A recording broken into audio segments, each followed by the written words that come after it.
You said, quote, "You sit there and advocate for 19-year-olds and 18-year-olds to sleep with 35-year-old men." You're saying there's a world where 17-year-olds could like date like an adult? Yeah. All feminism bad. Why? Feminists want to destroy the patriarchy. If you think that trans people are mentally ill, then you have to come to terms with the concept that you believe in a magical apple curse. Kids generally are coming from broken environments, and you want to put them in the hands of homosexual men. Why is it a bad idea? There seems to be very high rates of success with gay adoption. If the masses say that you should be able to sleep with girls who are 12 or 13 or 14, you actually have no moral argument that you can make against that now. Women want access to more rights. What if men don't prefer to give it to them? How do you know your God's not speaking through me right now to try to communicate something to you? I'm ready. If you had two twin brothers and they were in an incestuous relationship, tell me why that's immoral. That's the most interesting part of this conversation is like understanding who you are as a person. Oh yeah, except unless it's blacks and women and everybody except white guys, right?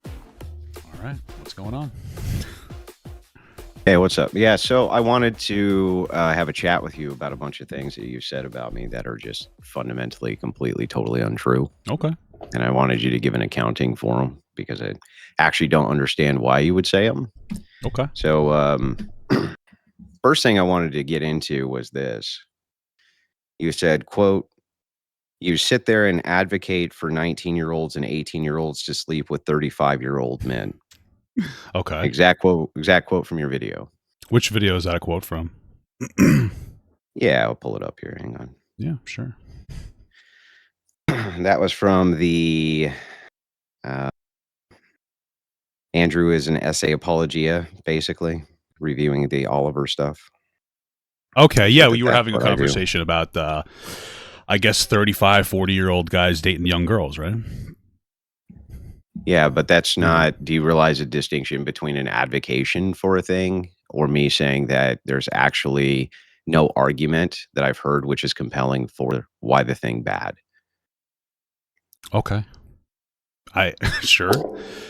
I think that from what I remember from watching it, you were pretty like hardline. You think it's okay, and that actually the woman benefits from the relationship. So I would consider that like an advocation. Yeah. Yeah, how's that me advocating that 18 or 19-year-olds should sleep with 35-year-old men? Well, you said that they get like a lot of positive benefits out of it, right? Because this 35-year-old guy has a lot of resources. Some can. Sure. Why is it bad that you advocate for that? Yeah, well, wait. Do you realize the distinction, though, between me saying or you saying, Andrew saying that 18, 19-year-olds should sleep with 35-year-olds?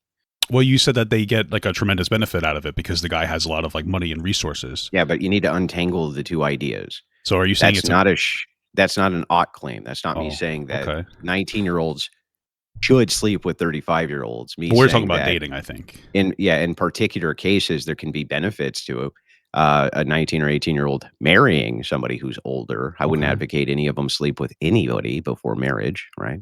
Okay. So that's one, and then the second thing is like I've never said that they should sleep with 35-year-olds. That's ridiculous. Why is it That's ridiculous? just never happened. Because that would be a should claim, a monolithic should claim.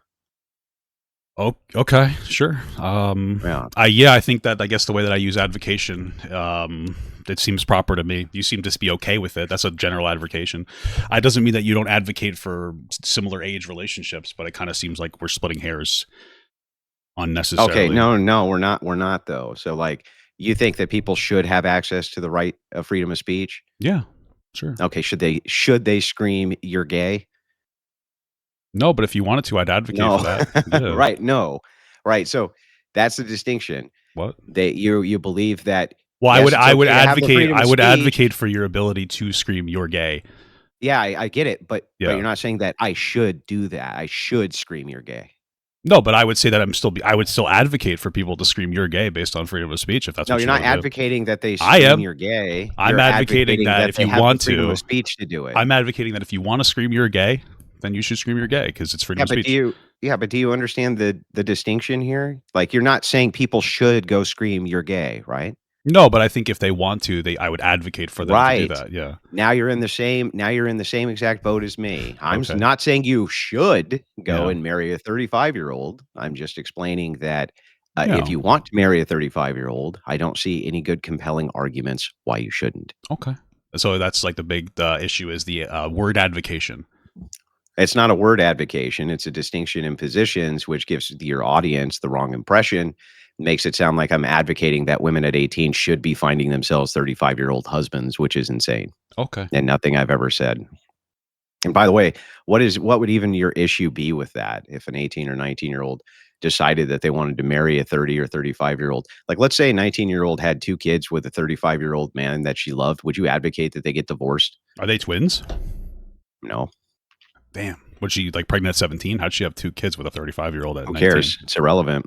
I mean, I would say it's pretty relevant if she had kids with him at 17. That's I believe that would be kind of crossing into territory of like some kind of She had her first one with him at 18, her second one with him at 19. Gotcha. Okay. I was just making sure. Yeah. I mean, when did the relationship start if they started having kids at 18? 18. Interesting. Oh, it seems like a very fast relationship. I guess that would be immaturity. I'm not against. Would you I'm not legally advocate against that it. they got a divorce though?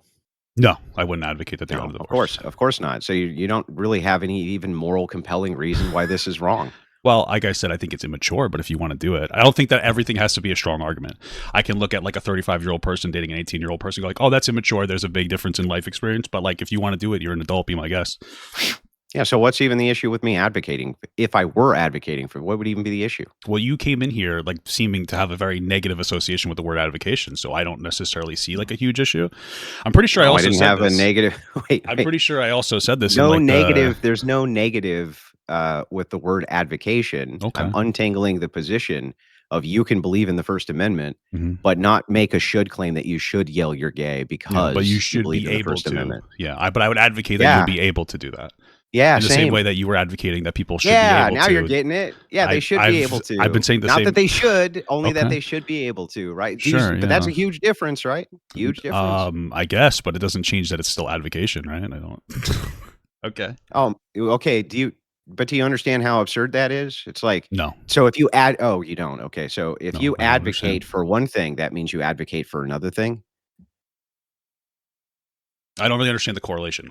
Simply what I said is that if you're okay, you were advocating, right, for like an 18-year-old to be able to date or marry a 35-year-old in the same way that I advocate. That's different than advocating that they should. Okay. Did I say the word? So the issue isn't the word advocate. The issue is the word should. You're making an claim. So you're saying that I shouldn't have said should. I should have said should be able to. Yeah. Otherwise, what you're lying. So we were. So I just want to be clear. We weren't having an issue with the word advocation. We're having an issue with the word should versus should be able to. Yeah, we're having an issue with you attributing claims to me I don't make. Okay. Well, I just wanted to make sure because I thought with the issue was advocation. That's the sense that you made me feel. But it sounds like I should have said should be able to advocate. Should be able to. Yeah, but do you know why you should do that? Why I think you should do that anyway? Why is that? Because then I think that when you make justifications to your audience, you're just going to be like, well, I actually agree with them. What? What do you mean? Well, okay. So you're saying that I'm lying to try to make people hate you in my audience? Yeah. Oh, is it possible that maybe I'm a little stupid? Yeah. Okay. So why it's possible. Why instantly go to like me being bad faith though? Because of the malicious fact that you do it multiple times. You do it all the time. I have tons of examples. That's just the first one. Gotcha. So that's just the first example. Okay. And by the way, on that whole thing with Oliver, for sure that I was not advocating for SA. Like, that for sure. Oh, this is like a while ago. Okay, I'm trying to remember what you said because I think I reacted to your response. You want to give me a refresher on it? Because I think there was more context to it, right? Yeah, he was making monolithic all claims. Right, and the reason that you can't use an argument from outlier is because if you agree that X is possible, then I can always point to that as an outlier and gave him a jarring position for a potential outlier, which he agreed with. Then he dishonestly clipped that as though I wasn't mocking him for his stupidity, but rather advocating for that position. You did not make that clear for your audience at all. So I think what the claim was that you said there might be some people who enjoy sexual assault, and you weren't saying that. Hold on, from what I remember, and you weren't saying that makes it justifiable. You were saying something along the lines that just because some people might enjoy it doesn't mean that sexual assault is good. That's from what I remember from the full context, right? Yeah, it's actually not that. So if you say all people are stupid. Yeah. You agree with me that that's a stupid claim to make, right? Sure. Yeah. Okay. Now, if there was a response to that, well, no, some people aren't stupid, right? Or some people aren't this, or some people aren't that. Mhm. If you're trying to use an argument from outlier. Yeah. So all I'm pointing out there is if you're only going to use arguments from outliers when we're talking in generalities, then you have to be prepared for the fact that I could use whatever outlier that I wanted to, as long as it falls under the purview of logical possibility. Now, I can send you the clip of Oliver saying, of course, it's logically possible that this could occur. Yeah. Yeah, but So that well, was I me already mocking him. That was me mocking him Yeah, for that. right. Well, I don't need to So see the clip because how is that rape apologia from well, me? so just to be clear, I think I just conceded to that, right? Like the full context was that you said just because in some instances. So I guess I'd have to retract that one.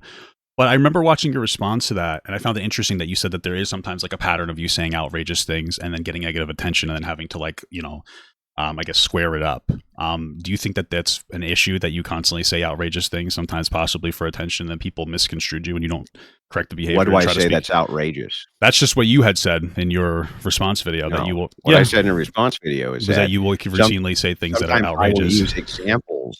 Yeah. Sometimes I'll use examples which are jarring. They're not outrageous. They're jarring, Mhm. but they're not there's nothing outrageous about it. Using an Okay. example that's uncomfortable may be jarring, but the thing is like, even if that was the case, let's Mhm. just say it was you consider it to be outrageous that I use this as an example for outliers. Sure. Well, how is that defensible that somebody clips it up dishonestly and spreads it as though I'm in favor of SA? Well, I don't think it would be. I will say that you also have like another take, and maybe it's out of context, but you were talking about, what was it, force doctrine, and that you said that women should be to some extent like apologetic or happy that men don't rape them. That doesn't really seem like Oh, Lord. I don't understand.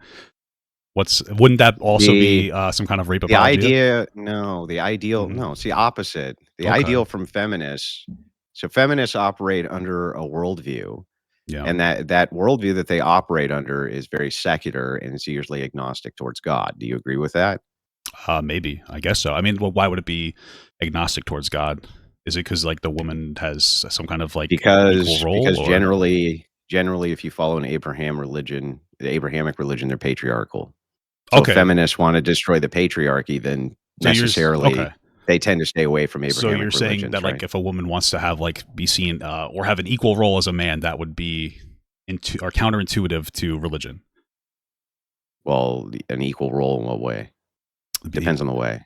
just in the same being able to work and I guess lead a household or have an equal contribution to leading a household. Well, no, that would depend on circumstance. Okay. Okay. So the thing is like that's not what we mean by a patriarchal religion. It means that the body or the head of the religion is going to be male necessarily. Okay. Like women can't preach, they can't have positions of authority over men inside the church. It's necessarily patriarchal. Okay. So if your So goal is to dismantle patriarchy, obviously you're going to be steering clear of Abrahamic religions. okay, yeah. So like the feminism is counterintuitive to religion because it advocates that women have like the ability to be equal in all ways to men. Even including within the church, right? Sure. Or Yeah. even if I they guess didn't so. think that you Well, needed no, to in even the outside the church, church. I don't. I they mean, would still be trying to dismantle the patriarchal nature of the church. I That's the don't point of usually see a feminism. lot of feminism that's like specifically religious related. So maybe there's something I'm not seeing. But like generally speaking, it seems like you're saying that because feminism advocates for women to be equal to men, it's against religion because religion is supposed to put men.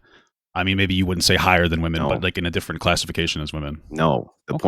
The point no. The Okay. point the point of feminism is to dismantle patriarchal systems. Sure. That's the point. So Okay. there's an oppressed class.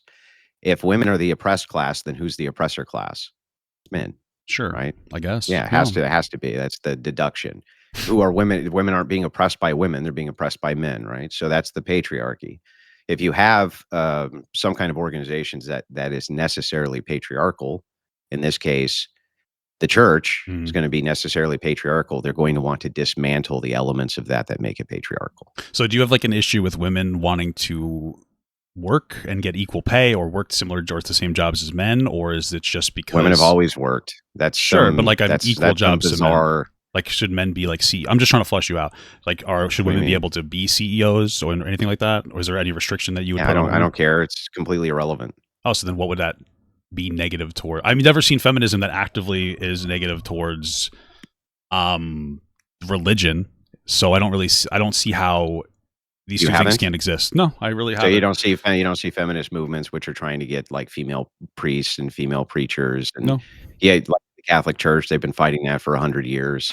The Okay. massive movement towards getting females who are in positions of power and authority. Not in the church. It's really not something I've seen. I mean, I trust that it's happening from It is whatever happening, sphere you're and it's existing been in. happening in the Orthodox Church, and it happens in all the Okay. Protestant churches, and Are you yeah. okay with feminism outside of the church then, or is it just No, inside the church? Oh, so no, then what? all feminism bad. Okay, gotcha. So why? If it's like setting the church part aside, what's the issue with Because it's feminism? illogical. It's Okay. an illogical position. It's you if in order to deconstruct patriarchy, you have to appeal to the patriarchy. What do you mean It's by that? necessarily circular. Well, Okay. how are women going to overthrow the patriarchy without appealing to the patriarchy?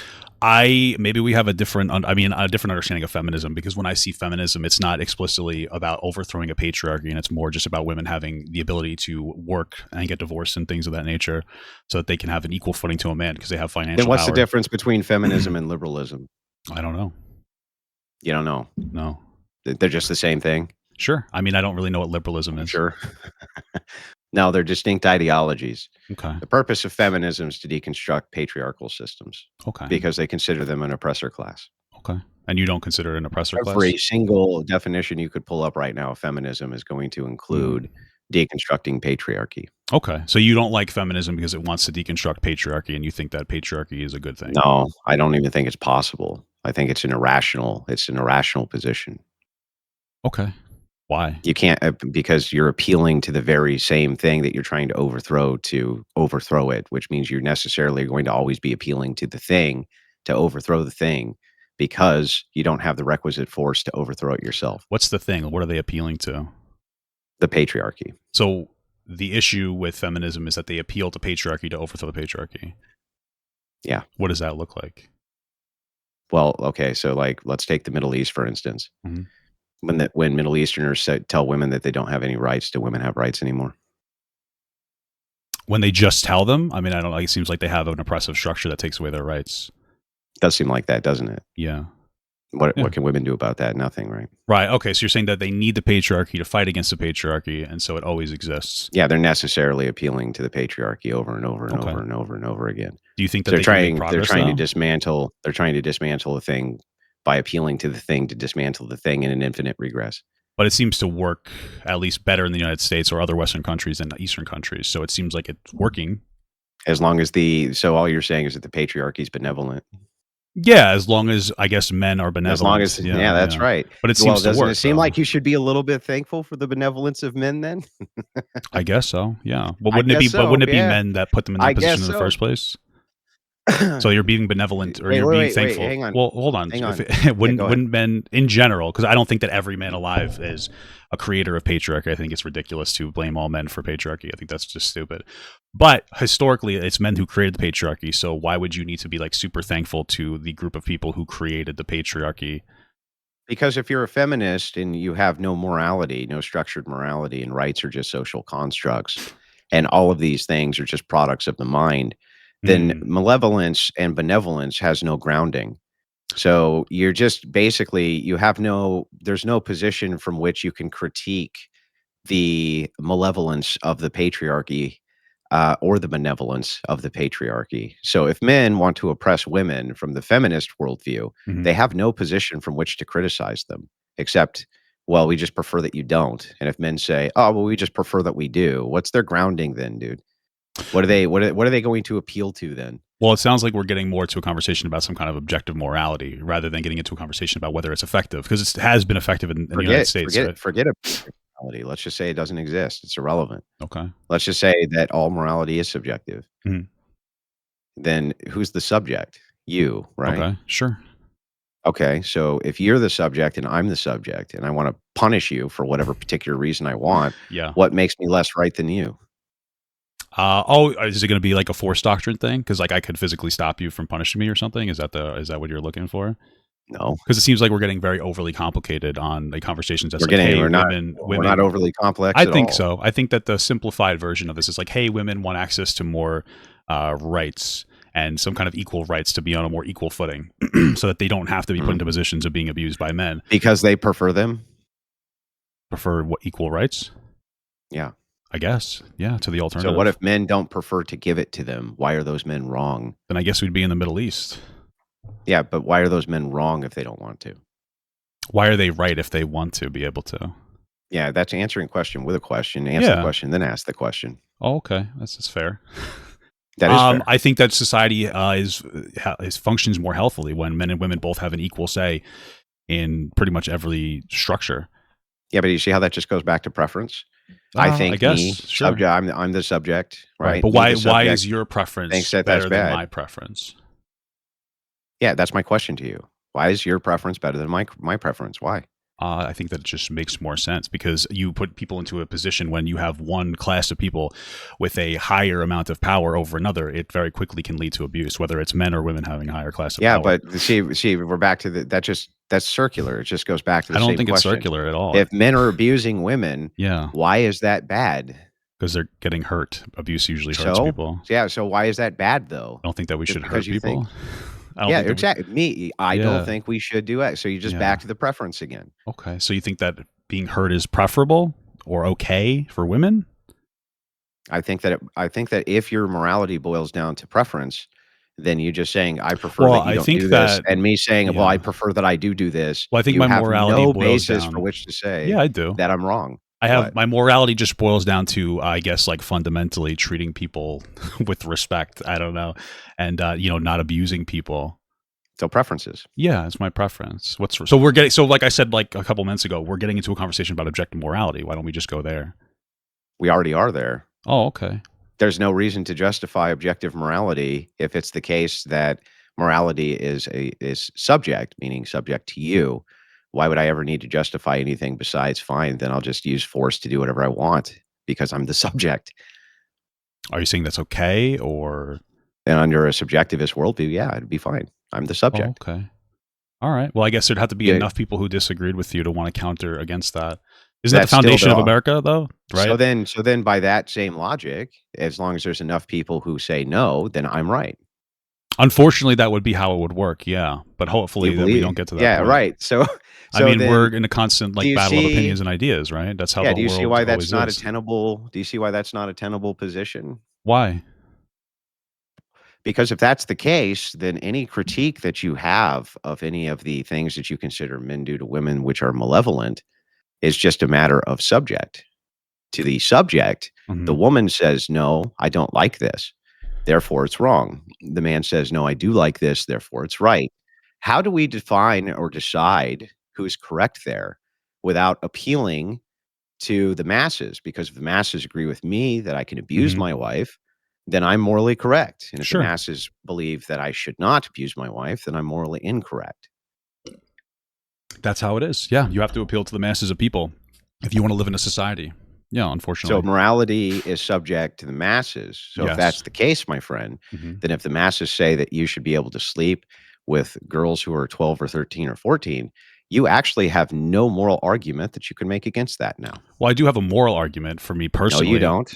I do. No, you just said that your personal morality is subject to the masses. Yeah. Well, no, I said is that I didn't say my personal, and if I did insinuate, that's not what I meant. What I said is that societal morality, unfortunately, is going to be subject to the masses. I can have a personal, I can have a personal morality, and I can advocate for that morality, and I can try to use different things to get people to understand why I think and why they would think, by extension, we should have that type of a morality. Like, for instance, we shouldn't sleep with 12-year-olds because their children still developing. Then you're the ultimate arbiter of morality. No, we would all be the ultimate arbiter. Would exist in a society of advocation. Do you understand that we all could not? It's not possible for all of us to be the ultimate arbiter of morality. There would have to be one arbiter of morality. Well, I don't think that, or no arbiter. But that would be counterintuitive to like a democracy or a democratic republic, right? We're not. There's no end. Well, I guess you'd say the president, but we all have the ability to cast our vote, which contributes to our morality. Yeah, but now you have a separate. Now you have a separate problem. If we, as a democracy, decide you can marry 13-year-olds, you still would say that's wrong. Yeah, I don't what think would make that wrong? I don't except think your preference. preference. I was wrong. Yeah, what would make it wrong other than your preference? Right. that would have a conversation about how 13-year-olds would be That's subject nice. They to don't care abuse. about your conversation. They think Well, you're a they fucking but idiot. they What makes you do. right? But don't they have a don't they do? Don't they? No, That's how the world has always worked. If democratically they decide you can marry 13-year-olds, Papa Gut says, "No, you can't. That's against my preferences." What Uh, makes you right and all of them wrong? What makes you morally correct and all of them morally incorrect?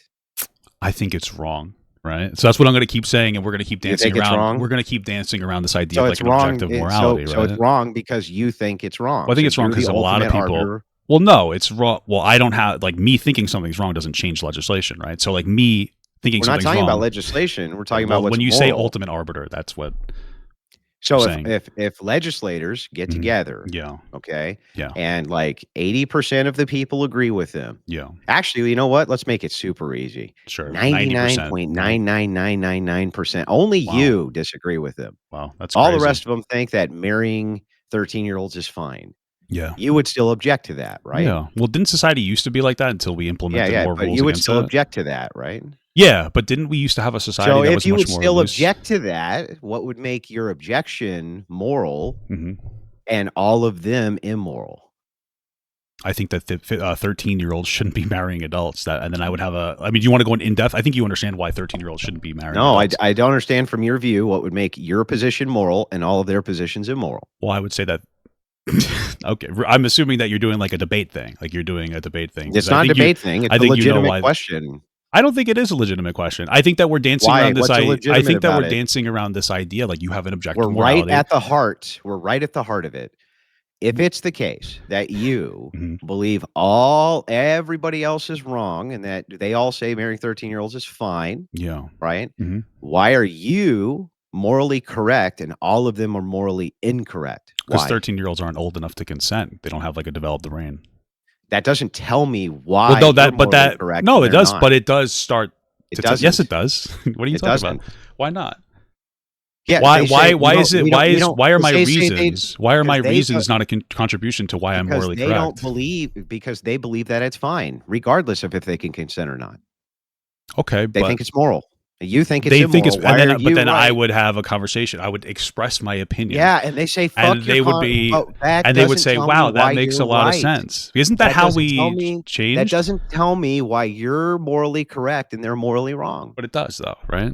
Like we're a society of different conversations about different things, and I think most people are reasonable, regardless of whether they're on the left or the right. That doesn't tell me shit. Do you understand? And so that if I sit here and I say like, "Hey, listen, I think a 13-year-old is would be completely abused by an adult because they're not in the same place at all. They're not physically as strong. They're not mentally as strong." That would, I would imagine, change the minds of people like it has historically. I believe in the United. Yeah. The question is, if all of them said no, if all of them think that abuse is fine, if all of them think that consent is not required, if all of them believe that that's moral, and you're the only one who doesn't think it's immoral, what makes you right and all of them wrong? What makes you morally correct and they're all morally incorrect? That doesn't, you didn't answer the question. You didn't answer it. Well, here, let me show you what your answer. You're not satisfied. We're not satisfied there with wasn't it, an that answer. Was the answer. Here's what you said. I said, "Why is it that would be the case that you're morally correct and all of them are morally wrong?" And you said, "Because I'd have a conversation with them." Well, what the fuck does that mean? Well, that's not what the I fuck said. does that mean, bro? What I did is I laid out that 13-year-olds would be abused because they're children. They think abuse is moral. They think it's moral. Okay, what makes so then them I guess I would lose that conversation. Yeah, but that's so what usually makes how them we're wrong. Okay. I think I've answered this question wrong? multiple times. No, Again, you so I'm haven't. assuming that you are more focused on like an objective morality where you say like, hey, the No, Bible I'm focused on trying to says that- understand why they're all wrong, that abuse Yeah. of children is fine. Mhm. They think it's fine. They think it's moral. Why are they wrong morally and you're right morally? I've explained this like multiple times. You don't Explain the it fact again, that you're use not small satisfied words. with my answer is Explain okay. it again. Use small words. Yeah. The fact that you're not satisfied with my answer is okay, but like I've already explained it. Why don't we move No, on to you like, haven't what explained your, it. Why don't you move on to like Explain what it your again. worldview is? Explain it again. Okay. Well, I'm not going to do I've explained it like 3 times, so. You haven't explained anything. Why don't you You just haven't explain told me why it is that you're right and all and moral. Okay. And all of them are immoral. Why don't you just move on to what your worldview is so we can have a Answer conversation? the fucking question, dude. Why not just answer, like, you give me Stop your coping. Stop perspective. coping and just Okay. answer the question. Okay. So why not just give me your perspective so I can understand better? Okay, here's my perspective. Yeah, My okay. perspective is Cool. that it's irrelevant for Mhm. me to have to ground any sort of morality from to a person who can't explain to me why it is that anything I do is immoral. Okay. So what's your morality based on? Who cares? It's irrelevant. Can you tell me why, even if it was Okay. based in total lies, it would be immoral? I'm kind of No, just no, I'm on you I am can't. You can't do it. I think that, like, a pretty normal person would look at what I'm saying and say, like, "Oh yeah, we're a collection of different people with different ideas, and that's how our governmental structure has been created and So what? evolved over It's time." irrelevant. Totally And irrelevant. so, like, you disagree with that. That's okay. So, like, where do you source your ideology from? Like, is it very religious centric? Sure. Okay, cool. So now help me out here.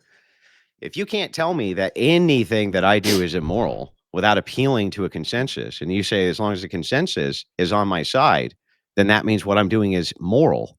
Then Hmm. that would mean that if I advocated for the most horrific things in the world, Yeah. i.e., SA cages, Why not what just would say be the sexual assault? what would be the standard because of YouTube? What would be the YouTube doesn't censor standard? that. Yeah, well, they may not censor things for you, but Yeah, they okay. censor all kinds of things for me. Okay. But anyway, I don't think that's if you true, but okay. say, well, I mean, I don't know. I'm one of the most mass reported people out there for no Okay. reason, but whatever. Okay. You would, yeah, I mean, you would know. I wouldn't. How would I know? It's just my channel. But anyway, So true. Yeah. if Yeah. they stuff them all in SA cages, right? Okay. Because that's the consensus. Yeah. Can you tell me why that's immoral? Yeah. I would take away someone's agency and autonomy over themselves, which they should be able to have over themselves. That's wrong. It's be abusive and it's harmful and it's bad Yeah, but because do you're you, do harming you see how somebody. that's a tautology? It's tautological. I think it's perfectly rational, reasonable, and it's what we've been founding our entire structure on for what since we started. So I think it's It's fine. bad because it's bad.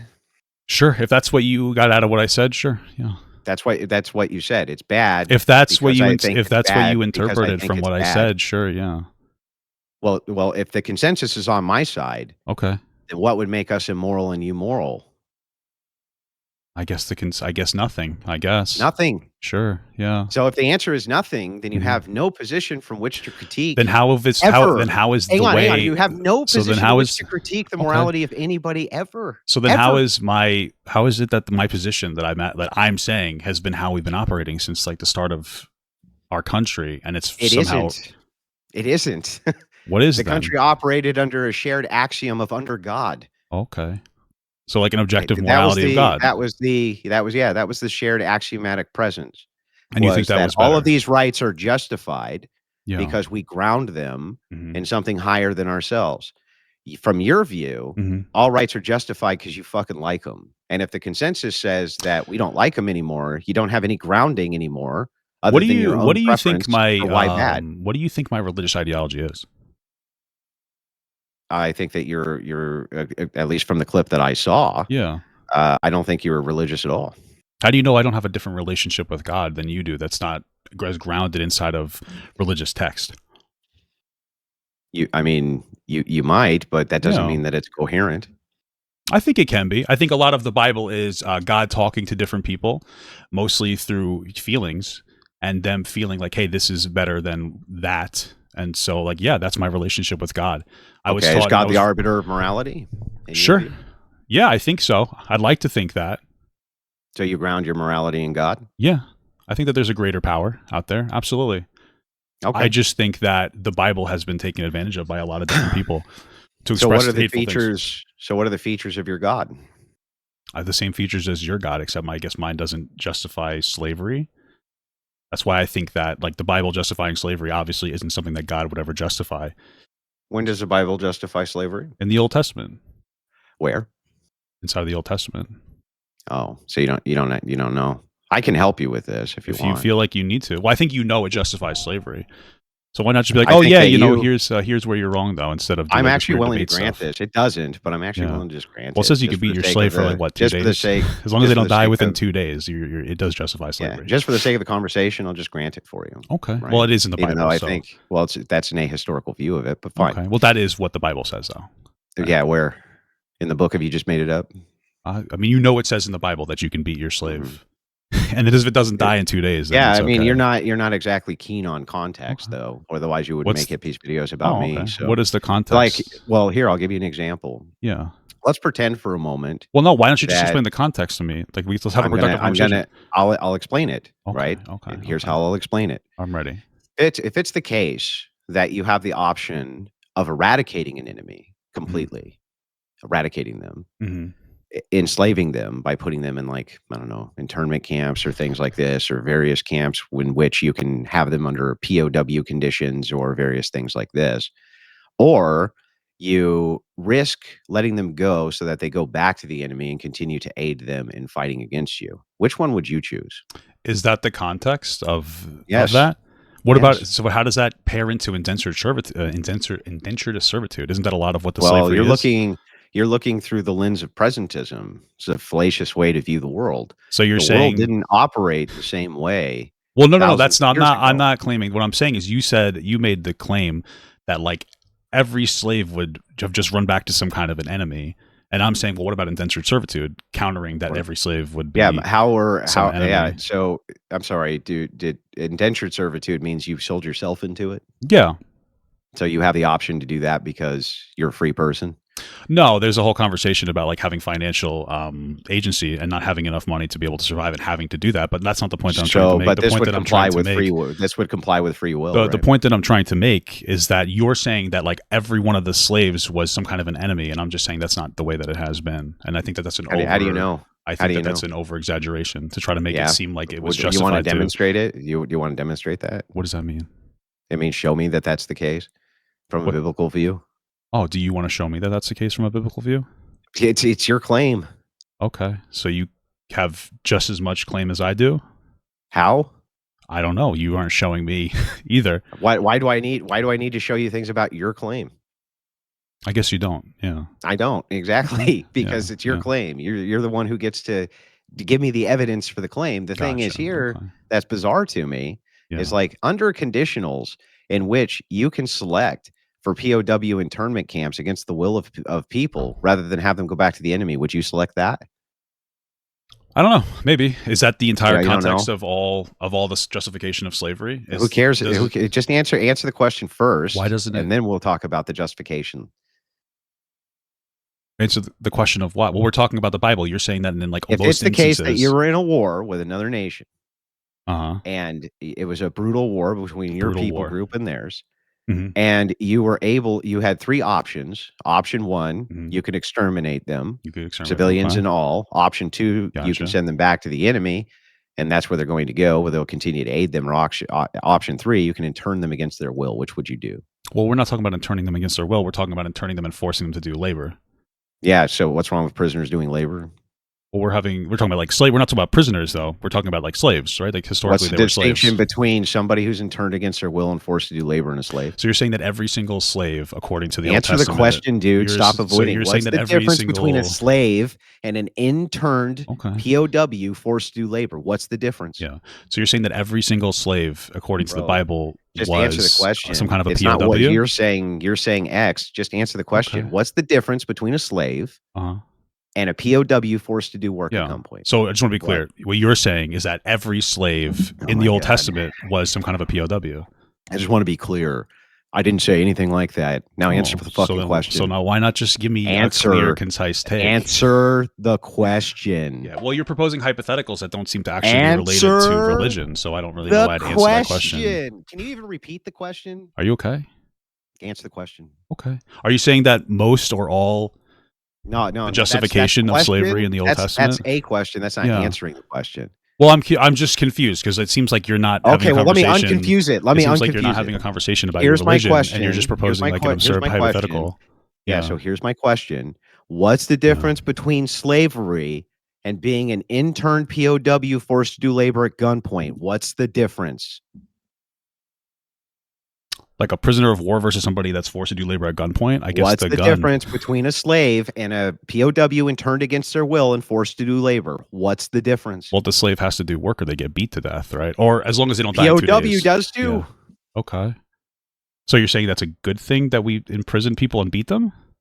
Oh God. Isn't that like, What's I don't think you're supposed to do that. what's the difference between going through a stop sign and, and stopping at a stop sign? So you're saying it's good to go through stop signs? Bro, come Okay. on. Just answer the question. What was the What's the question difference again? between a POW Okay. who's interned against their will, forced to do labor, and a slave? Why does it What's the matter? difference? It sounds like they're both bad. So why does it matter that I Can make a you just answer the distinction? question? Well, they're both slaves, right? It's just a different type of Okay, thank slavery. you. So they're both slaves. What does it have to Now, do? So if that's the case, you're saying that most of the yeah, slaves in the Old Testament were prisoners of war. yes, Okay. If you say, that's correct. I've never heard that before. I've seen a lot of different conservatives talk about that. This is the first time I'm Yeah, hearing but that. It's very interesting. not only that, there was the option of extermination or integration. You tell me. For what? There's no third option? The third option is that you let them go back to the enemy, their false god, and then continue to attack you. Okay. Yeah. Okay. That's So the you're difference. saying that. So this is the problem. This Interesting. is the problem, right? Is like from your view, Mhm. right this second, you've justified slavery because you Yeah. yourself would be a slave owner if you were in charge of a military. Yeah, if Okay. you were in charge of a military and had POWs and you made them work, like clean out their own latrines, various things like this against their will, then you actually don't even have a moral ground from which to oppose slavery now. Well, do I have to beat my slaves though? Like, let's say that what you're saying is correct. That most slaves were prisoners of war. Why do you have to subject them to rules that allow you to beat them? For the same reason that you would have corporal punishment with POWs as a disincentive for them to kill your people, poison your food, Well, but do various things like this. well, but they're already captured. So now we're doing slavery, labor, And what's a and soldier's job beating when they're them. captured? I It's don't to know. escape. To Okay. escape, hinder the enemy, and Gotcha. kill them by any means necessary. So Okay. my guess is that you probably wouldn't want your soldiers to get poisoned. Mhm. And if they tried to poison one of your soldiers, maybe you'd execute them, maybe you do something like that, send a Gotcha. message like stop doing that, right? Sure. I Wouldn't guess you? so. Yeah, I Sure, guess. I guess so. Sounds reasonable to me. Okay. So you're saying that in general, that's the only instance of slavery, or the majority of instances of slavery is prisoners of war. Okay. Yeah. Gotcha. Cool. Well, yeah. The idea is integration or extermination. So Do you think that's justifiable nowadays that we have like better technologies to be able to beat people? Like, let's say we imprison people, or well, we don't do that anymore, right? So we changed. Yeah, we do. We do that. Yeah. I don't think that we usually beat people nowadays. I think if you try to escape when you're a prisoner of war, the United States will shoot you. They might shoot you, sure, if they couldn't get you back in any other way. Okay. Yeah. And I think they'd beat your ass too before they brought you back if you resisted in any way, shape, or form. And I think if you tried to poison their men, do you think they might that, or do all do you sorts know of that? punishments. I know for sure. Yeah. Okay. Sorry, you just said you think. I just wanted to get. Okay. Yeah. Cool. If you try to escape from a low facility prison, they can shoot you. Yeah. All right. Well, listen. I'll take your word for. Prison guards, I'll take your word for prison it. guards. They beat your ass, right? No, not usually. There's usually oversight. Yes, they do. No, they don't. Yes, they do. Like American prisons? No. Yes. No. You're not supposed to do that. That would be. So if you tried to punch a guard in the face, you're not going to get your ass kicked, huh? That's different from trying to escape. If that's part of it, then you might get your ass kicked, sure. But they're supposed to. Yeah, if you resist their authority, you're going to get your ass beat. Sure. Sometimes, depending on what you do to resist their authority, you could. Mm-hmm. Yeah. Okay. So I'll have to look into that later. I'll take what you're saying, I guess, at fact that most prisoners, according to the Bible, were prisoners of war. That were aggressing, I'm assuming, onto no. The Jewish that's people. the more moral position. Well, to integrate. Well, we're talking about to integrate as slaves than extermination. Sure. So, and that would be under the same ideals of prisoner of war. Yes. Okay. So I'm just sorry. So I'm going to take your word for it and look into it later. That most slaves, when it came to, I guess this is for Jewish people, I guess at this point, were prisoners of war. And they were not the aggressors either. Like it was people trying to attack, Jewish people, and they enslaved them, and they created these punishments to justify. Well, these are long-standing feuds between people groups, like the Canaanites, for instance. You're talking about, long-standing, perpetual warfare for a long time. Okay. Between many of these groups, and what you do is you put things through the ideas of presentism.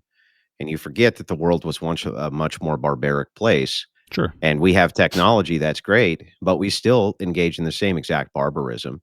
If prisoners try to escape, we shoot them. I don't think that we if prisoners try to attack, we do. Well, no, we intern people against their will all the time and make them work. Sure, but in general, we're not as barbaric as the cultures back in the day, right? Like that. Because you just said that, like I'm looking at it through like a modern lens, which is much softer. right? So like I have that lens because society is much softer now. In many ways, we're more barbaric, and in many ways, we're not. Oh, okay. Like in what ways are we more barbaric now? Like, for instance, I think that dueling was a much more sophisticated way to take care of issues Oh, than modernity, where, you have to yell and scream and shit like and nothing gets resolved. interesting. Is dueling in the Bible? What? What does that have to do with anything? Well, you said you think it's better, but if it's not in the Bible, then what does it matter I what didn't you say I think? think it's You better. just said you I said said the word think. I'm talking about barbarism. Well, no, but you said We're that you talking think about that dueling would barbarism. be better. So I was asking A if it's better way just to yeah, yeah, it's a but like better why is it way better? to Is it grounded in the Bible? it's a better way for you to, Oh, take care of conflict. okay. That's it. I was just I'm not wondering. giving a moral ought here. I'm Well, you not saying said it's you more think. moral. Okay. Well, you think. I was just Yeah. wondering why you think that. Is it something in the Bible? Because once upon a time, if you, like, slighted a man's honor, he would Yeah. shoot you. That seems better to And you. so a lot there was a lot less What slighting of people's honor. was there? Didn't we have more Yeah. wars back then? Was there more No. conflict? I would More say that. wars than the 20th century? Well, I mean, we have a Yeah, lot. right. We have a much larger population Not even scale. close. We have a much larger population scale now, but I would say proportionally, probably less wars now than back No, then. Yeah. more wars in the 20th century, I think, than in all of history Yeah, but combined. but we're talking about population scale, right? We have like 7 billion people on Earth now. That's huge explosion. So I would say proportionally, we more probably wars? have fewer wars. Yeah, but I do. Proportional to what? I'm assuming you understand like per capita. So Yeah, I don't think that that's yeah. even the case. I think if you did it per capita, that would be the case. But even then, Okay. no, the whole idea that like, oh, we now have technology, so now we can kill a lot more people at once We can than do we could that. with swords and shields is somehow I don't understand I don't know how we've avoided conflict here exactly. What are you talking about? Well, I didn't say we avoided conflict. How that's or how it's better for avoidance of conflict. If it's the case that you could call a person out, let me ask you this. Yeah. If it was the Let's hear case it. right this second Mhm. that you could if a person slighted you, you could call them out for a duel. Do Yeah. you think that people would be way more careful about slighting other people? Maybe, but wouldn't that go against like some kind of a freedom of speech? Yeah, maybe, but so what? Oh. What does that I have don't to do know. with anything? I mean, I'm a pretty big freedom of speech advocate. I think you should be able to call people gay and yell at them and call them gay. So Well, I would be against wait. that. Hang on. Actually, no, it wouldn't go against freedom of speech. How would it? Oh, you don't have to accept the duel. Yeah, So then what does it matter? because if it was the case that you could accept a duel and you turned it down, that'd be a slight on your honor. Why can't does it have to be a duel to the death? The most duels weren't. Well, that's why can't you could do that nowadays. You could be like, oh, I want to box you or something. You can do that. No, it's not the same Why? Because you can't shoot each other? because death isn't in the equation Oh, generally. sorry. I thought you just said that most people did not die. Sorry. That was me mishearing it. Okay, so it has to be a fight to the death. No, it doesn't have to be a fight to the death. Death just Okay. needs to be present. Oh, well, I don't think death should be present. But okay. I Why mean, yeah, not? I guess I just, I don't know. Why killing people because they don't like you? That seems a little barbaric. Even if you agree to it, Well, yeah, you can agree to it. I guess. Well, I guess you couldn't agree to a fight to the death now. Sure. why not? Well, I don't think you're legally allowed to. I'm not saying you should or Yeah, shouldn't. but why be, not? It's just stupid, right? It's just silly. Maybe. I mean, I don't think it's a good idea for people to get into minor altercations because they've, went after each other's ego or something not? and then kill each other. That I don't seems know. fine. It sounds like kind It of a seems like barbaric. it seems to me like way less people would be slighting other people if you could be like, okay, But pistols at noon. well, they wouldn't though because you don't have to accept the pistol at noon, right? So it's like Yeah, okay. but then the person can be like, see, that guy's a pussy, which That guy, therefore is a or slight on maybe your that honor, guy's right? fucking gay. Yeah, maybe that guy's kind of fucking Yeah, gay. yeah, that would be a slight on your honor. Oh, hey, I look, he guess slanders everybody, but then won't show up to any of the duels. Like it seemed like a pretty good way to organize things. it's interesting. I don't know if I agree with it. I'll have to think about that. That might be a little bit crazy. You might have a lot of people dying unnecessarily that could otherwise do other things like support their family. Less people dying. You think less people would? Why would less people die? Well, because I think that what happens right now is that you have these crimes of passions and various other things like this where people snap because they can't get satisfaction against their accusers. And so they lose Okay, their shit. And I think that if they were able to individually call out people who slighted their honor and say pistols at noon, I think that you would find that people were a lot more courteous to other people. That's all. maybe that's possible. I mean, I don't know that that's It happening on stands such to a reason, wide right? scale. Well, we generally have a criminal justice system that I think, for the most part, works out pretty well. So I don't Oh think yeah, that. except unless it's blacks and women and everybody except white guys, right? I don't know what that means. I'm a little confused. What do you Like mean? you think the criminal justice system is awesome except for when it comes to minorities and everybody who's not a white guy? Honestly, generally, I think the criminal justice system is pretty decent. I don't think that our biggest issue in our society is necessarily the criminal justice system against black people. I think it's that it's very difficult for anybody, white people, black people, any type of person, to be able to support themselves financially because of like massive job loss. So like any disparity that there is when it comes to black people or women or whatever, I think would largely go away if people had more financial opportunity. So like I'm not really focused on that. There's probably are going to So be right now instances. there's a disparity though, right? Of course. Yeah. Uh-huh. Yeah, there's a disparity. Yeah, of course. I don't understand what I don't just not for white people, right? Is there a disparity where white people are getting overcharged? Is there a disparity where black people are? In low income areas, sure, but I think that could largely No, go I away don't with think there financial is. opportunity. I don't think there is. Okay. Well, I would say that it was mostly based on like financial opportunity, right? So like black people are disproportionately poor, they're going to go to jail more, right? Okay. I don't think it's because they're black. I think it's because they're poor. So if we could focus on the money But part, I would like to just very quickly, yeah, if you don't mind, sure, get back to this idea of why it is again that. I mean, I was having a nice. I think the conversation went to a better spot when we were just kind of talking and bullshitting and keeping it casual instead of kind of debating. Well, it is casual, but I want you to actually engage with what I'm asking now. Okay. Right. Yeah. Sure. Just like actually engage. Listen to what I'm saying. Don't listen to just respond. Just actually think about what I'm saying. Because you want to understand just to be my clear, worldview. I did concede that hey, I'm going to look into it later more about the Yeah, slavery I get thing. it. So I did. So I am engaging. What you're saying isn't exactly what I want you to do is actually think about what it is that I'm saying. Don't listen to respond. I'm right. ready. I'm ready. Understand how I view the world, right? Yeah.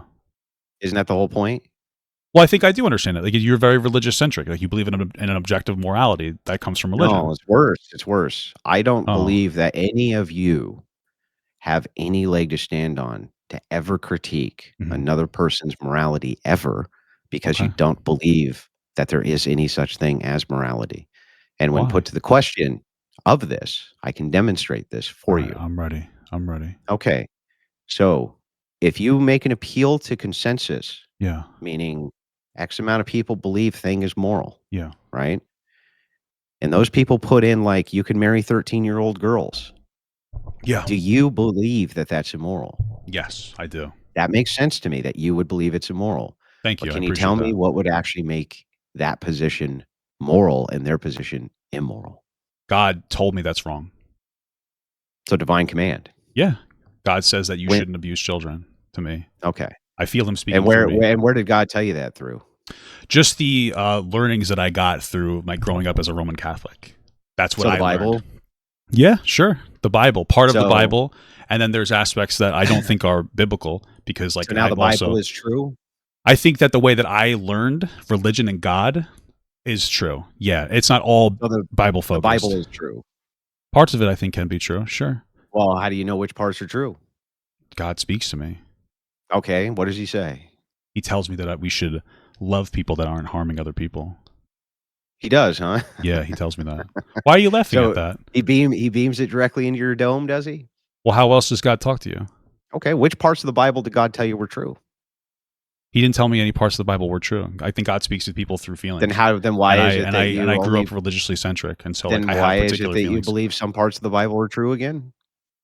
I think that a lot of the Bible has been corrupted by people that are trying to influence the Bible into, taking over and abusing power. Well, you say a lot. That's pretty specific. That means that there's a lot of books. Which one specifically does God not want in there? Specific book? I guess I couldn't answer that specific question. But that's really weird. I do thought know. God told you. Thought God told you it was corrupted. Well, God doesn't speak to you through words, right? He speaks to you through feelings, no? So God gave you the feeling of that which books were corrupted. God gave me the feeling that when I interact with things day to day, I know what is right and what is wrong because of my connection to God growing up, going through different religion schools and learning about Jesus and God through my pastors. So how do you know what his word is, though? Because I was taught to be able to interpret his word by my pastors. Yeah. And where do you interpret his word? What do you mean specifically where? Like in the from bathroom? The Bible? Oh, I don't interpret it from the Bible. I think that the Bible has been a corrupted piece of, is a corrupted book that men and women have taken advantage of to try to gain more dominance. And God told you that? Yeah. Through feelings? Yeah. Now, if another person tells you that God told them through feelings that the Bible is 100% true, what metric would you use to tell them that they're incorrect? I would just use force doctrine. Yeah, so you're just gonna troll now? That's it. I mean, listen, That's the whole thing. we're Like, being the whole thing is very so funny here is like, we're being I'm that you not. can't answer these questions, so you're just gonna troll, bro. Well, this is the thing, is that I'm not really trolling. I do genuinely believe in God. I also do genuinely believe that there's a lot of aspects of the Bible that are wrong and that are abusive. I believe that. Then stop trolling and just answer the question. Well, no, like specifically, like I think that it's okay to be gay and a gay marriage is fine. I don't think that there's any. Yeah, based on what though? What from a Christian ethic informs you that that's the case? God. I don't think that the Bible's accurate. I mean, there's people who talk about how it's about you shouldn't be sleeping with children instead of gay people. I guess I can go with that, but like overall, I think it's wrong, and I don't think God would ever condemn gay marriage. Which books? Why do I have to? Why do I have to centralize it in a book? Well, because where else are you getting the word of God? In here, my heart. Okay, then if that's the case, if I say in here, God tells me being a homosexual is wrong. Yeah. What's the metric we use to determine that you're correct? My God is better, right? Isn't that how we've been doing it for a long time? Like Islam versus Christianity? So it's just two different groups of beliefs. So there's no way to determine that? Right here, conversation, right?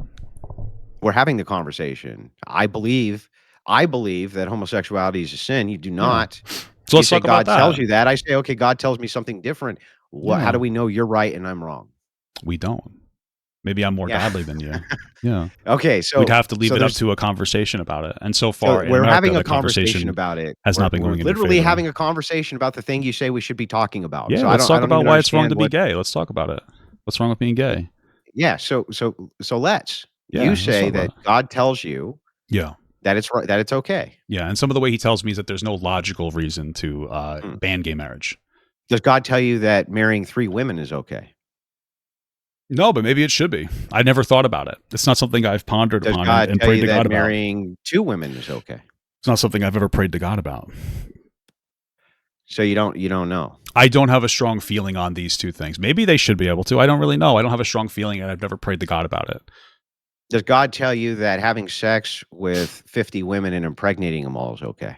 I've never talked to God about that before. I mean, I think it's wrong, probably. I mean, if you want to take care of all your kids, yeah, you'd want to be able to be there for all your kids. What if you can take care of them? You're really rich. You can't give. You're Elon Musk. It doesn't matter if you're rich. You still can't give them the moral support that they need. I think that every child needs like a father's love or some kind of very strong masculine presence. And without that, then you're probably not going to be a very good father. So you shouldn't have 50 kids with 50 women.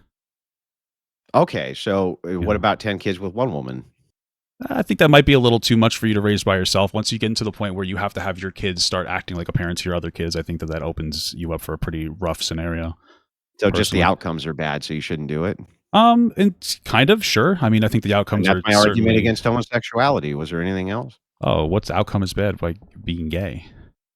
Oh, wait. Are you serious? Yeah, sure. Well, I mean, let's talk first about the STD rate, shall we? Let's talk about STDs, yeah. Yeah. What do you think that the rates of STDs are from homosexuals in comparison to non-homosexuals? Are we talking about gay men or gay women? Gay men. Yeah, they're higher. Men are very promiscuous. How much higher? I would say significamente higher. But this is a men issue. It's not a gay issue, right? Is that because of the hyper amount of promiscuity? I think that men tend to be more promiscuous, and that's strange. Why would you give them a pass on being more promiscuous, or wouldn't give them a pass on being super promiscuous with women, but you do with each other? That's weird. I'm not saying that I have a pass for it. I'm just explaining the behavior. I don't think it's right to have a bunch of random sex. I'm just saying that that's what it is. Okay, so when homosexuals engage in promiscuous lifestyles, that's wrong. In general, I'm not a big fan of promiscuous lifestyles, sure, but that's not something that is exclusive to gay people. Yeah, but is it wrong? Is it wrong to be promiscuous? I don't know if I would say it's absolutely wrong. I don't think it's right. I mean, I don't have a strong opinion that it is absolutely wrong and the worst thing. If you want to do that, you can. That's part of your freedom of speech. So it's not immoral for them to be. So it's not immoral for them to be promiscuous. I guess not. I just think even though the outcomes of the promiscuity lead to STDs, which from your worldview would be wrong. That's insane to me. Well, we all do have a lot of medication. You're walking contradiction. Yeah, sure. So we have a lot of medication that deals with STD issues. So it's not like that's a huge problem, right? Oh no, it's a huge problem. I don't think. I don't know where you got the idea. It's not a huge problem. Well, they have you can treat it. They're in many of these things are incurable. Like HIV is incurable, for instance. Well, but the medication that you get makes it virtually non-existent in your system and makes you sick for most of your life, and it has all sorts of side effects. And it's, yeah, it does. It Well, I makes mean, you every sick. medication has a side effect. It doesn't make it wrong. That's right. You know what you Yeah, never have to take medication for? An STD you don't have. I guess that's true. Sure. And there seems to be a pretty surefire way to avoid them, isn't there? Okay, so you're saying that we shouldn't let people be gay because it could lead to outcomes of STDs, and like since No, no, no, no, no, I'm saying from okay, your view, that's the case. If from your that's view, not the from my case view at is all. yeah, it is. You said No, it's negative not. outcomes are why you would be against a polygamous marriage or why you'd be against promiscuous sex. So if the But me outcome being is against promiscuous sex doesn't mean that I'm legislating against it. I can dislike something without making it illegal, without like wanting to make it illegal. you don't have to make legislation based on things you consider immoral. I just want to No, see if you actually consider them immoral and you're consistent. I don't. But you're saying that all gay You people don't. are immoral. Well, you're saying You that don't you're consider saying it. that all gay people are immoral just because some of them might be Yeah. promiscuous. Yeah, because having sex outside of marriage is immoral, Okay. right? I guess, but I have sex out. I mean, I had sex outside of my marriage, so Sure, but that doesn't yeah. mean you weren't engaged in something that was immoral, right? Yeah, but I also don't think I should not be able to marry my wife. So why is that specifically applied to gay people? Because Like, why is it a gay under thing Christian to? ethics, homosexuals Well, yeah, but cannot you're get saying that married. it's wrong because some gay people have more sex and get at more STDs. That means all gay people should be No, barred that's from getting married. your view is Well, that's negative not my. outcome equals wrong. I think that's a very simplified version of it. I think that like me What's thinking that the something what's could the have more complex version of it? something have a negative outcome being wrong doesn't mean that I think it's so wrong it needs to be non-existent. I mean, you could make arguments that being sexually promiscuous can help you figure out Well, who I don't you do and understand. don't Why have would compatibility society with. be worse off if there was less gay promiscuous sex? Exactly. Why do you think it would be better off if there was less promiscuous Because sex in there would be general? a huge, a rampant decline in STDs and Uh-huh. cross-contamination from bisexuals who Mhm. move these STDs over from homosexual communities into the heterosexual community, Mhm. et cetera, et cetera, et cetera. That's an easy one to point Do at. you think that there are any Another one is positives? Well, that hold on. Do you think that there are any another one is positives? gay adoption. That's a bad idea too. But why is it a bad idea? There seems to be very high rates of success with gay adoptions, and in fact, gay people tend to adopt more than straight people, which Because lends. Well, hold on. every Well, hold on a second. yeah. Which lends to the idea that gay people tend to raise other people's kids rather than their own, which means that they take resources and dump them into either their nieces or nephews or Mhm. some kind of an adoptive kid. So wouldn't that be a positive? Isn't it Do you better for? know yeah, do you know what the rate is for newborns being adopted when they're put up for adoption? I don't know. It's 100%. Oh, newborns, sure, but what about kids that aren't newborns? What about like teenagers that need like loving homes? Do Yeah, you so think it's you wanna take kids who yeah, generally are coming from broken environments, sure, broken homes, all right, where often there's rates of abuse and various things like that, which is sure, why they're put up in the system, and you yeah. wanna put them in the hands of homosexual men who've often themselves experienced significant abuse. I don't know if I would say they often have. Are like what's the Often, percentage? What's the percentage of? much higher than the general population. Interesting. Do you think that that's because they're gay and isolated in society that hates them, and so they get looked at as like, oh, this easy for predators that Regardless kid? of why the social stigma Well, no, but you exists. can't say that. Hang You on, can't say regardless of why. regardless of why the social stigma exists, it is the case that they have much higher rates of being abused than the general population But does, even if that's including sexual true, abuse, and then right? you're gonna put young boys in their care, right? That seems foolish to me. Yes. Why you think that? So I just want to be very clear. You think that most gay people were sexually abused? I don't know if it's most, but Okay, it's so it much higher than the disproportionately high. So general let's say the population. general population is like a half Mhm, a percent, and mhm. 3 times more gay people are abused. So 1.5% of gay people Yeah, are any more abused. than I would want to Okay, put children in the hands of promiscuous couples, swinger promiscuous. Why couples. are all gay people promiscuous though? Well, it's not all. I don't monolithically Oh, say things like this, well, but that's the most. In that insinuation that you're case, it is making. most, Why most? because that's what the data shows most, even The data including shows even that when they're most married. gay men are more Yep. promiscuous. Even inside of marriage, So let's almost all just of them have an say, open stop, okay, stop, bro, let me finish. sure, let you Almost finish. all of Sorry. them, even in marriage, Yeah, have open relationships. most gay men have open relationships. That's In true. marriage, yep. Wow, That's true. where'd you get that from? I've never heard that before in my life. You haven't, huh? Have you ever looked? No. Well, no, I No. guess I haven't. I guess I No. could look it up. You're saying I guess you most haven't. Look you're it up. saying most gay men most gay men are engaging in open relationships. That's correct. When even in marriage, Okay, most of them so do. most married gay men. Okay. Do most married gay men have an open relationship? Where'd you hear this before? I'm just curious. I'll send you the I'll send you the studies if you'd like Yeah. when we're done. So, what about gay women? because I'm seeing here it says from what this, I mean, this is AI overview. I'd have to look deeper, but it says 30 to 50%, which is rather high. I don't know that would necessarily create a dysfunctional structure just because if they kept that to themselves. But like, so if the research says that gay women don't have the same issue, well, what if we banned gay marriage, like gay male marriage or gay male? Look at the domestic abuse rates of lesbians. Oh, they're higher.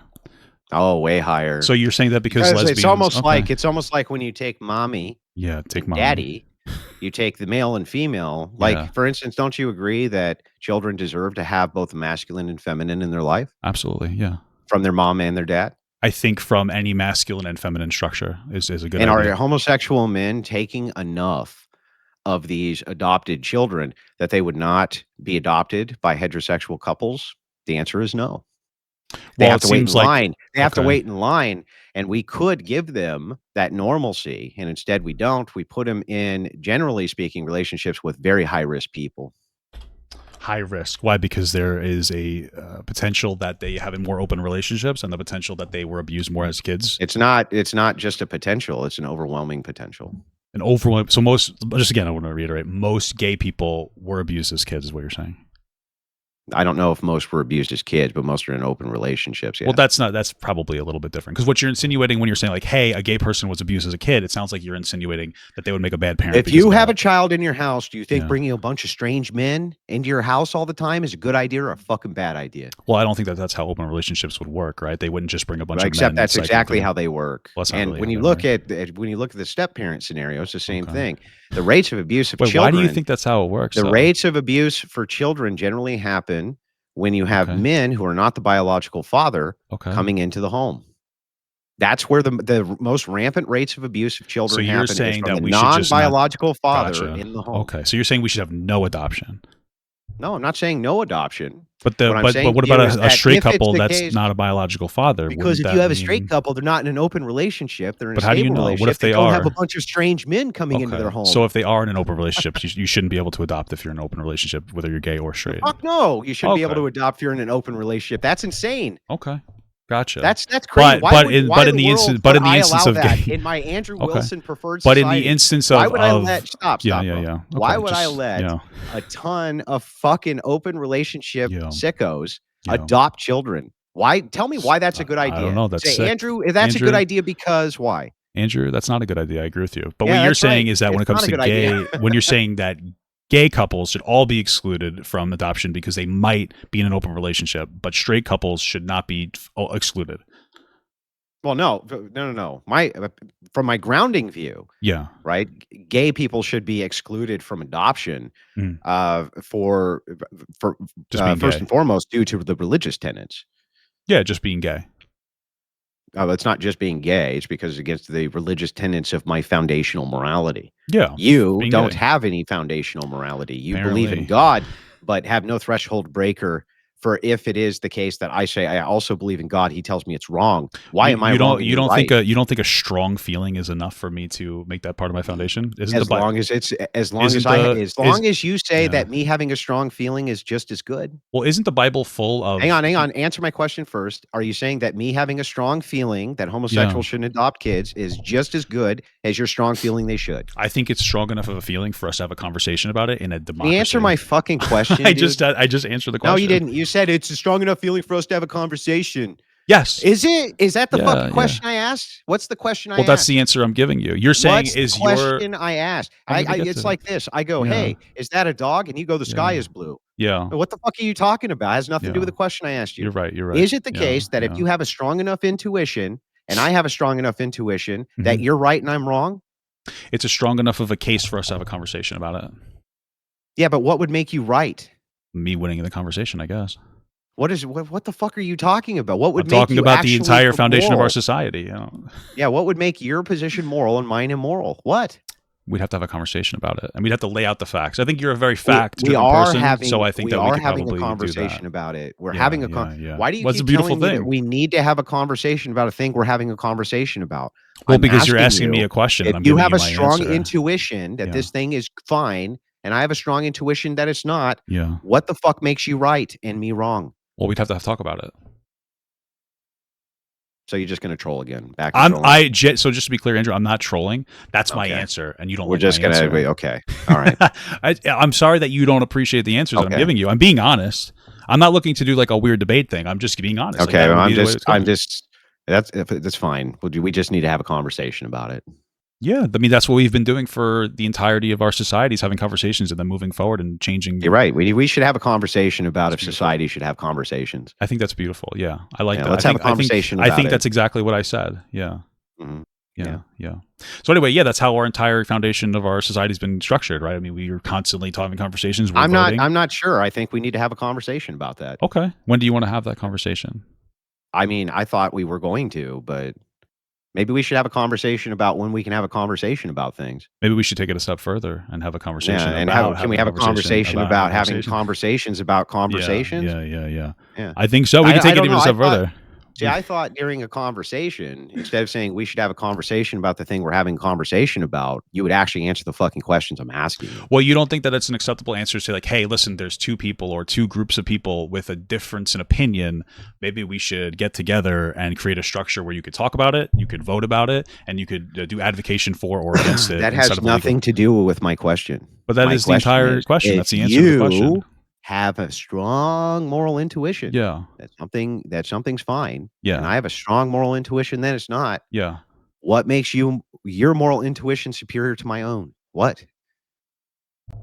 I would think that I'm right. So in my subjective view, I would think that I'm right. Or in my objective view of God, I think I'm right. So then since you have a difference of opinion, we would talk about it and then we would vote. So by that same metric then, isn't it the case that from my subjective view, I'm right?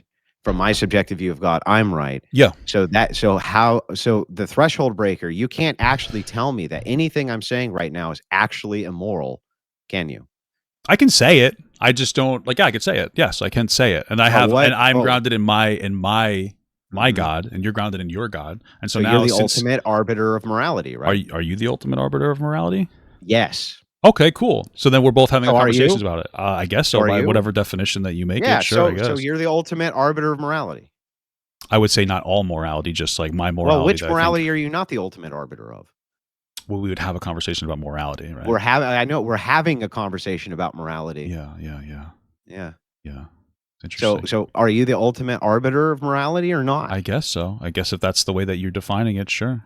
So then by that metric, I also would be the ultimate arbiter of morality. And so and around we go. All you've done. So then how do we get to a conclusion? Well, that's really a great question. Yeah. Have you ever heard of a thing called force doctrine? So you're saying whoever's stronger than the other person should be able to win? Is that what you're saying? Well, hang on. Isn't it logical from your perspective? Mm-hmm. If you just get done saying to me that you're the ultimate arbiter of morality, and so therefore you can't say that I'm not the ultimate arbiter of morality from my view. I'm just as justified in that as you. Okay. For the threshold breaker to only be force, what else could it be? Well, what's the force manifest in? Like a conversation, or does it manifest in pistols at dawn? Well, I mean, it generally manifests in violence. Okay. What kind of violence? Because I think I could win a fist fight. I don't think I could win a pistol fight personally. I think that you might be. The violence can be produced by the state. Okay. The violence can be produced by police. It can be produced by military forces. Okay. But then don't we create any number of different things? Right. But don't we create the rules that the police enforce based on voting, conversations? Yeah, all those pesky laws that are informed by morals. That's weird. Yeah, morals, conversations. But since it's legal to get gay married right now, you would disagree with it. It's an institution of worldview. This is what I've been trying to show you the whole time. Now that you understand how your worldview is reduced, the institution of your enforcing it. So what are you prepared to have the state do to assure that homosexuals can get married? I guess so what, give me a scenario. Like, let's say somebody wouldn't marry two gay people. Is that what you're asking me? Yeah. Well, we would have a religious exemption for people who are religious to not have to do the marrying. No, the state says we're not going to do it. Oh, okay. I guess they'd have to follow the law, and they would have to. No. Not the federal government says the state has to comply. Yeah, right. So then you would have to do some kind of force, right? Yeah. Yeah, and you're for that, right? In that instance, sure, but that's a very exaggerated instance. So right? As long as it's the case, no, it's not exaggerated. What is because exaggerated? There was a woman who did this. There was a woman who was a department official who said that she would not sign off on gay marriage, and she was arrested. That's a use of force to institute your worldview, right? Well, right, but generally speaking, we would start at the, hey, you have to do this, and then if you didn't listen to that after everybody voted, You well, have to follow my worldview or else. hold on. In this example, we as a society got together and decided that gay marriage was okay and acceptable, right? We all live in that societal structure, and if you don't listen to that, yes, you will be punished in some capacity. We did not do that, no. But we did do that. Yes, we did. That's why marriage was made legal, yeah. No, every place that it was voted on basically voted it out. It was a Supreme Court ruling, yeah. Oh, okay. Especially including California. I'll take your word for it. When it came up as a proposition in California, they said no. Okay. Yeah. So no, we as a society never got to vote. Did you ever get to vote on gay marriage? Well, no, I was too young to vote on gay marriage. I think I was 16 or 6 or 17. No, we didn't get to vote on shit. So the thing is like that aside, you're willing to institute and utilize force to implement your worldview. Well, so if you're the ultimate arbiter, hang on. So if you're the ultimate arbiter of morality, which you claim you are, yes, of and course, you're willing to utilize force in order to institute your worldview, what possible leg do you have to stand on to say that I can't? I guess I don't. But just to be clear, so what you're saying is that instead what actually happened is that like the Supreme Court found it unconstitutional to not allow gay people to get married because of separation of church and state in our society. No, they ruled it based on a amendment that had nothing to do with homosexuality. So it had nothing to do with the separation of church and state that our country was founded on, or no? Oh, so then what's the point? Not really. Separation? Not really, or not at all? Not really. No. I mean, maybe there's some grain of that. Agreed. Maybe there's some grain of secularism which is introduced there, but really we've always had a separation of church and state that guides us. No, we haven't always had a separation of church and state. When did we start? When did we start that? I think that the last state dropped its state religion in like the late 1800s. But weren't we founded on separation of church and state? No. Also, I think we were both born after the late 1800s, so we have a country that. You know what? Actually, I think it was the early 1900s. Now that I'm thinking about it. Oh, well, that changed everything. We were both alive back then, so of course, it changes everything. But do you understand the statement? We were founded by blank, and then but for 200 years it wasn't like that. So I got hit with religious propaganda. Or excuse me, secular propaganda in my school to think that we were founded on separation of church and state. Yeah. You want me to prove it? I guess so. I mean, I'm genuinely curious. Yeah, like I never knew that. Before the Constitution, do you know what the law of the land was in the United States? No. The Articles of Confederation. Okay. Have you ever heard of that? What I'm looking at is the principles, like separation of church and state, is in the First Amendment. That's nice. Have you ever heard of the Articles of Confederation? No. Why don't you explain? What does that have to do with America? Though? Like it's separation of church and state. Because that was what. Hang on. Before we had a Constitution, we had won a Revolutionary War. Yeah. So what we did was we implemented what were called the Articles of Confederation first. Okay. That granted each individual state basically their own fiefdom, if you will. Mm-hmm. The Articles of Constitution made each of the states their own nation. Gotcha. And it didn't work because they could not regulate commerce, money, and military. They couldn't regulate it well. Okay. The states were terrified of federal power. And the feds had to compromise with them. And so part of the compromise for these various states are where we get our amendments from.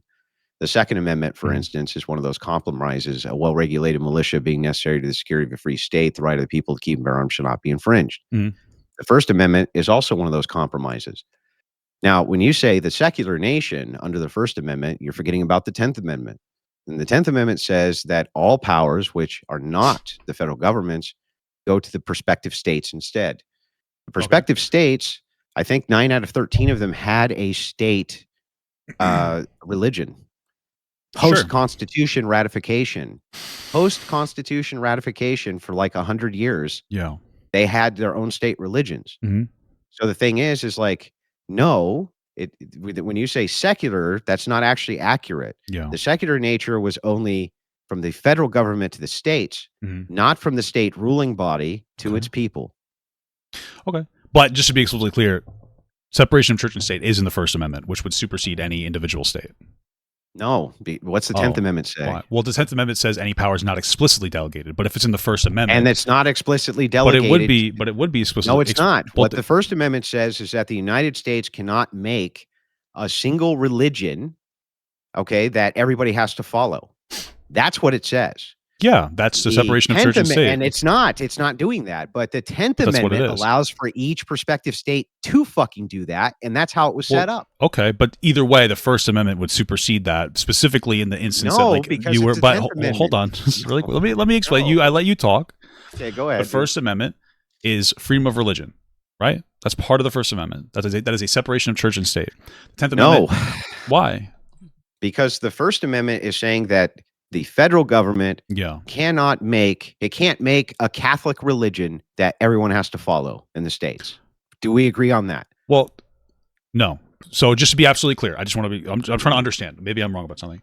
You're saying, like, I'm looking. Freedom of religion is in the First Amendment, right? Freedom of religion. So you have the ability to engage in your own religion and not be forced onto another person's religion, right? Then you're saying the 10th Amendment, there were states that individually had their own religious structures, and that was okay. So I interpret that as going against the First Amendment. Well, then how come they had them post-constitutional ratification for 100 years? Because it wasn't enforced as well as it should have been. Okay. Yeah. Because or could it be that there was a compromise which was made based on the historical standard of the Articles of Confederation when they were negotiating with the states, and any idiot can look this up in 5 seconds? Yeah, but wouldn't this be an instance of, like, hey, we're going to create a separation of church and state, but we'll let you guys to some degree violate that as you do a transitional structure because you all are whatever denomination of Catholicism you are at the time, and then eventually that goes away as people. That's how the transitional. That's what the historical context would be. There would be a transitional structure. There's a bunch of problems that you have here. The first is that the Constitution was ratified with the states already having their intact religions. They did not have to get rid of them. It was not a violation of the First Amendment at all. Mm-hmm. Not even a little bit. In fact, you had to swear in order to vote oftentimes for that you were a part of that religion, and that was totally legal, and the states couldn't say anything. What the compromise was that the federal government couldn't go in and tell these various Protestant states that they had to be a single denomination.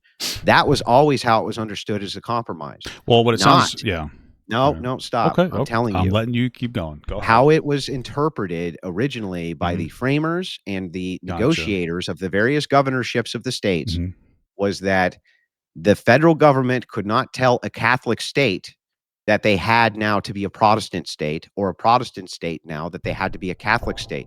Not that those individual states could not implement their own religions under the 10th Amendment, because that was expressly under their purview. Yeah. Do you think that it's more likely that they separated church and state and they didn't have the power to force this onto all the other states, so they let them do what they did? They did have the power. The federal government, which is a collection of different state governments that all want to have their own individual state. Yeah, they had the power to do it. Yes. How? But isn't the federal government a collection of the state? They could have compromised. They could have made that a part of their compromise at the federalization of the nation. So you're saying we have no separation of church and state even today? At the individual state level, we shouldn't. No, we're not supposed to. So you're saying that's we're not supposed to, or it wasn't like that? We're not supposed to. You're saying that because a state used to have a established religion and now they don't, we should force it to go back to having an established religion? I didn't say force it to go back to anything. I'm just saying that should be an option. Well, it seems like they consented to removing the established religion. That would be an option for them. They could, but they wouldn't, because it's against the First Amendment. And then we're at a point now it's not against the First Amendment, dude. That's where you keep on running against it. Okay, well, I think you should advocate for that and vote for that and try to see if you can get the states. I do advocate for that all the time. I think that's, what are you talking about? That's a beautiful thing. Okay. So anyway, we have a situation where we don't have any state religions. We do have a separation of church and state at this point in our history based on the context. And so that's why. Yeah, we do. And that's why 10th Amendment, dude. And that's why we allow the 10th Amendment, but we have no individual state has an established religion. Let me tell you something. Hold on. Why is it? Yeah, go ahead. We have the 10th Amendment doesn't really matter because no state has an individual religion. So if none of them has a specific religion that they're arguing for, we all are going to fall under the separation of church and state. And so that's why gay marriage is allowed. So all you're doing is giving more power to the federal government. For instance, why can't states outlaw gay marriage if they want to? I guess it would be against the federal government's establishment of separation of church and state. All you're doing is giving more power. So now to the federal government over and over and over. So your argument again, now, even though that was never what the part of the compromise was ever. So now your issue, more than anything else, is you're afraid of giving the federal government too much power. No, there's other moral arguments I can make too. And here's a great moral argument for you. I'm ready. If you had two twin brothers and they were in an incestuous relationship, tell me why that's immoral. Well, they're twin brothers. They probably, I would say that more likely than not, the reason that they are incestuous is because of some kind of inappropriate relationship happening. There's no inappropriate. There would most likely be an inappropriate relationship. But most likely doesn't mean has to be. So that's true. So in this case, there's not. So what's wrong with it? Well, in most instances, why can't they go get married? Well, because they're gay. Gay people shouldn't be able to get married, right? Can you answer my question? Let me establish what I'm saying, and then we can be more specific. Okay, so let's start out with the general reason. I think it's extraordinarily unlikely, and I know that we're going to get into a specific scenario, but I think it's extraordinarily unlikely that two young people, in this instance, two twins, would have some kind of a romantic and sexual relationship without there being some kind of an issue with their upbringing that would, of course, force them to do so. I would say most people, there's like some kind of a biological attunement to not be attracted to your own family. It sounds like there was grooming involved, and so that's so what? Answer the question now, please. I thought that you. We have a situation. I thought you were a fan of nuance. I'm sorry. I just wanted to explain that position. So here I'll still be in your position. In most cases, I don't think that would happen. That's nice. So anyway, to the case I'm talking about, though. So in this specific case, two brothers, they want to fuck each other. Well, not just that. They want to get married. Yeah, they probably shouldn't be able to get married because they're siblings. Why? I think we should have a pretty strong, affirmation against family members getting married because it's bad. Because in most instances, because it's bad. Because in most instances, it's bad because it's bad. Because in most instances, there's going to be grooming involved into this situation. Yeah, but what about the instances where there's not? Unfortunately, in a large society of like 330 million people, we can't always legislate in favor of everybody. The outlier. Well, exactly. You can't legislate. So how many? So gays are 2% of the population. Why are we fucking legislating for the outlier there? There's no legislation against straight marriages if you legislate for gay marriages. If your entire argument is that we should have some sort of institutional integrity when it comes to marriage, I can make the same exact argument for gay marriage. Why? You don't lose anything. I don't understand how that's the. You don't lose anything by two brothers getting married either. Well, no, you create an opportunity for there to be more grooming and incest when it comes to people's relationships by justifying civil marriage. Well, if that's the case, and you're just saying that that's the case because it's more likely, then it's more likely with gays too. Significantly more likely. Significantly more likely with gays too. Yes, it is. What's more likely that they're gonna abuse children? It's more likely that gay people abuse children. Gay men. Yeah. Gay men specifically. So gay women, we should be able to let them get married, but not gay men. Well, then no, they abuse children on average more too. Yeah. Do they? Okay. Yeah. Interesting. Do you think that we should outlaw men because they typically murder more or rape more? That would be where your argument would go, huh? No, it's not. That's where your argument's going. No, you just said because gay people. Hold on. You talk. Wait. Hold on. Just instead of. Let me just paraphrase. You just said that you don't think gay people should get married or be able to have kids or whatever or in their household because they're more likely to be abusive. And I'm saying that's an entailment of your worldview. That's what you said. And I'm saying men are more likely to rape. So by that logic, we should just castrate all men or something. You're making my argument. No, I'm not making your argument. This is what your argument is that you don't think gay people should be able to get married because you think that they're going to be more abusive in their relationships. Let's try this. I'll answer yes or no to each question that you have. I don't want to do that because I think that's kind of lame. No, I'm not going to answer your fucking questions, Andrew. Well, no, I think we should answer each other's questions and we should explain our positions because it seems like you want to hide behind this. Let me walk through your logic here. Why shouldn't two gay brothers be able to get married? Because I don't like gay people getting married. So back to trolling. I think that you're putting me into a situation where you're trying to be intentionally unreasonable. And that's nice. Can you answer my question? Why not? Well, I did answer the question. I think in the overwhelming... if I can show you cases of non-reproductive incest and them petitioning to get married, that's no longer unrealistic, right? I think that in the overwhelming majority of situations when it comes to any type of incest, some kind of grooming is going to be involved, even if it's going to be two twins because their parents didn't stop that, right? And so allowing them to get married is going to be... But in a case where that's not present... Hold on. You can't legislate. There might be people who drunk drive better than they don't drive. Like they might drunk drive better than sober drive, but we can't say they are allowed to drunk drive, right? There's instances where there are extreme instances where some things might be okay, but generally speaking, we're a society of 330 million people. We have to legislate for the masses. So let me help you out. Yeah. So I don't think I need any help. But so you don't want to normalize this bad thing. Yeah. What you haven't established though that it's bad. So I didn't, but so do you think it's? No, hang on. Okay, go ahead. You agree with me that heterosexual people can be groomed? Can be groomed, sure. Heterosexuals Yeah. can be groomed. And are? Some of them, sure, yeah. So and that they can suffer from extreme abuse? Sure, yeah. Would you legislate that heterosexuals who have suffered from abuse and have been groomed ought not be able to get married? No. Then why would you do that for 2 twin brothers, even though the situation is parallel? Because there is in the majority of situations, the situation is not parallel. In the majority of situations, an incestual relationship is going to come from some kind of abuse, like grooming Yeah, abuse. but in cases where it doesn't, why shouldn't they be able to get But you married? can't legislate on hyperspecifics. And we like Yes, you that's can. not really. Like you Yes, really. Okay. Could I have an example? I'm a little curious. Oh, you have to be 18 years old, to have sex with an adult. That's What? pretty hyper fucking specific. Wait. Sorry. Okay. So you're saying there's a world where 17-year-olds could like date like an adult? Yeah. Okay, so that's hyper specific to me. Maybe that's true, but we don't know that, so we make the standard 18. You just strengthened my argument. How? Because you're saying that there is a world where 17-year-old minors can marry adults and be okay. My position is that's not possible. Hold on. In my opinion, that's not true. But even if it was, it would be such a hyper-specific small amount of people that it's not worth making a mass legislation on. Well, we do. We make hyper-specific legislation but your just to be absolutely clear, your example disagreed with you. No, it doesn't disagree with me. It did. No, it doesn't. Why couldn't you make hyper-specific legislation that said, okay, sure, twin brothers can't get married usually. So you think that are you saying investigated and there's no grooming? Are you saying that there should be like a consent test for 17-year-olds to see if they can marry adults? Is that what your position is? What the fuck? That has nothing to do with what I'm asking you. So back to this. You brought up 17-year-olds being able to get married to adults. No, I'm saying that you did inside of a hypothetical of a specific legislation, they could, sure. Yeah, how would you make that distinction? Like in this instance, there's a 17-year-old. Look at their fucking ID and say, how old are they? What do you mean?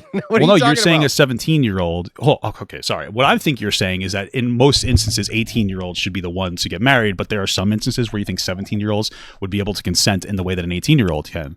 No. Oh, you asked. Okay. What are you saying? Can you legislate that 17-year-olds can get married? Yes. I didn't ask that at all. Well, what are you asking then? I wasn't asking anything. Just to be absolutely clear, you brought up. We talked about age of consent. Yeah, you brought up, I'm just asking. Why can't you? You could have specific legislation for this. Yes, of course. Yeah, no. Hold on.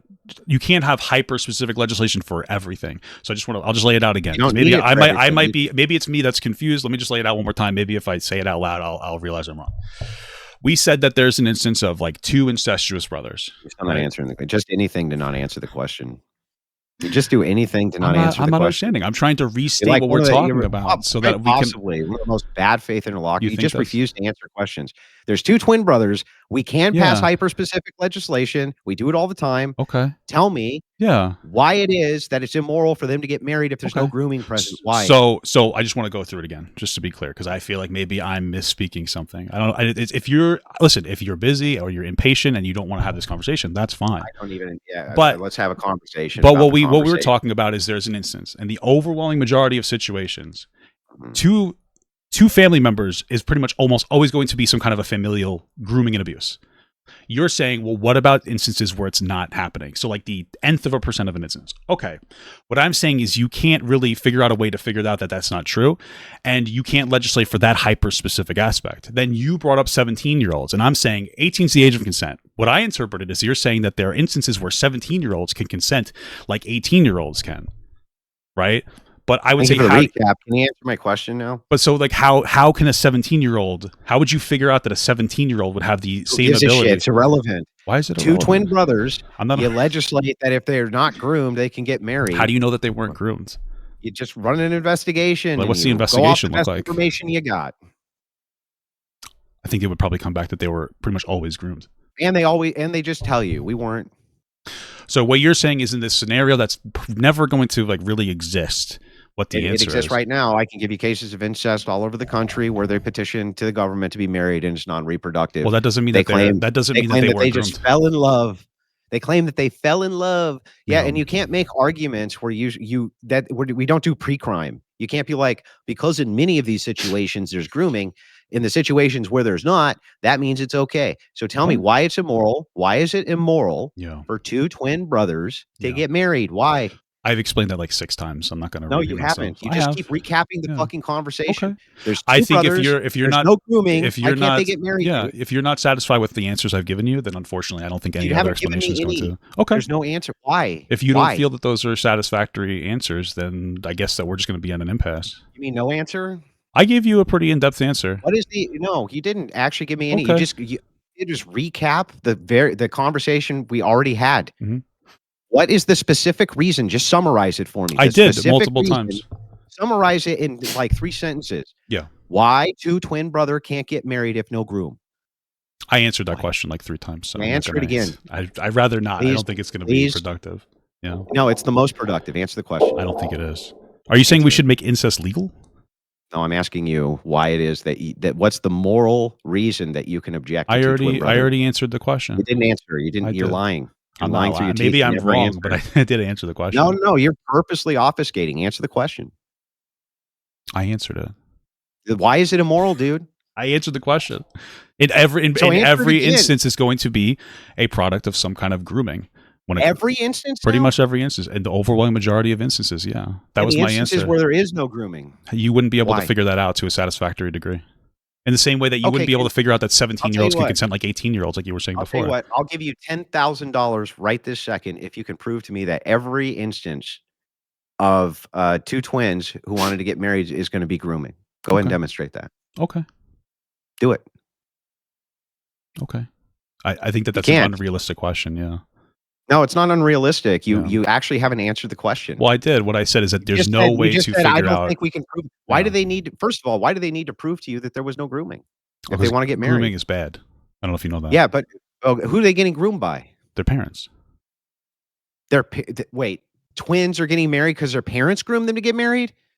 Yeah. So the general scenario. What are you basing that on? You just made it up. Yeah.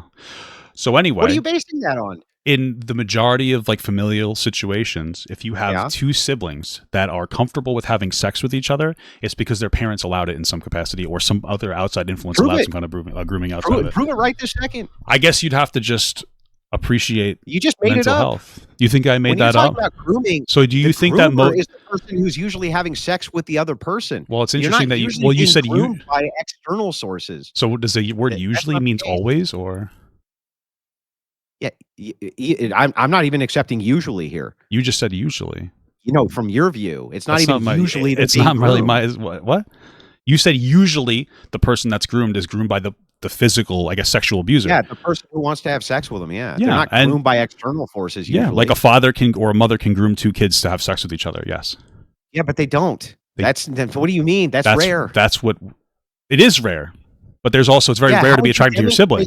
2 twins who wanted to get married, 2 twin brothers who wanted to get married. Yeah. Why is it that you would just instantly default to their parents groomed them? Because I don't think that there's any meaningful way that 2 people that grew up together that are twins would have a sexual relationship with each other without some kind of external force. They just really want to. Yeah, probably because they were groomed as kids to want that. No, prove it. Prove what? Yeah, exactly. If you're asking me to groom kids to try to show you an example? It's a little crazy. If I tell you that most homosexuals, right, report that there was abuse in their past or some sort of grooming, they shouldn't be able to get married? Well, just because you were abused or groomed doesn't mean that you would make a bad parent. I didn't ask about parenting. I asked about marriage. You're saying that most gay. So just to be clear, do you agree the same thing when it comes to straight marriages? Because what I'm saying explicitly is that the majority of like incestual relationships, grooming is going to be involved. That's not the case for gay people. Yeah, but you just made that up, right? What did I make up? That the majority of incestuous relationships with twin brothers would be due to grooming. There would be some kind of grooming involved because that's not something that's going to happen. You literally just made that up. If you say so, okay. And not only that, okay, then here's my counterfact. Let's hear it. If it's the case then that most homosexuals report some sort of grooming when they were young, we should prevent them from getting married too then, right? Well, that's not true. If it were the case. No, but if it were the case. Hang on, but if it were the case. But if it were. But it's not. But if it were. But it's not. But if it were though. But it's not. Yeah, but the entailment of your logic, if it were. But it's not. But if it were. But I'm having like a real, like we're having like a real life scenario. Too. This is so not. It's not. It's not some. Well, I know, but this. If it were the case that most homosexuals reported that they had some sort of grooming or abuse when they were young, then that would mean that we should prevent them from getting married, right? Right, but it's not true. Yeah, but if it were true, it's not. Yeah, but if it were, can you answer my question? I am. It's not true. It's an unrealistic scenario. It's an entirely. Is this true? It's an entirely.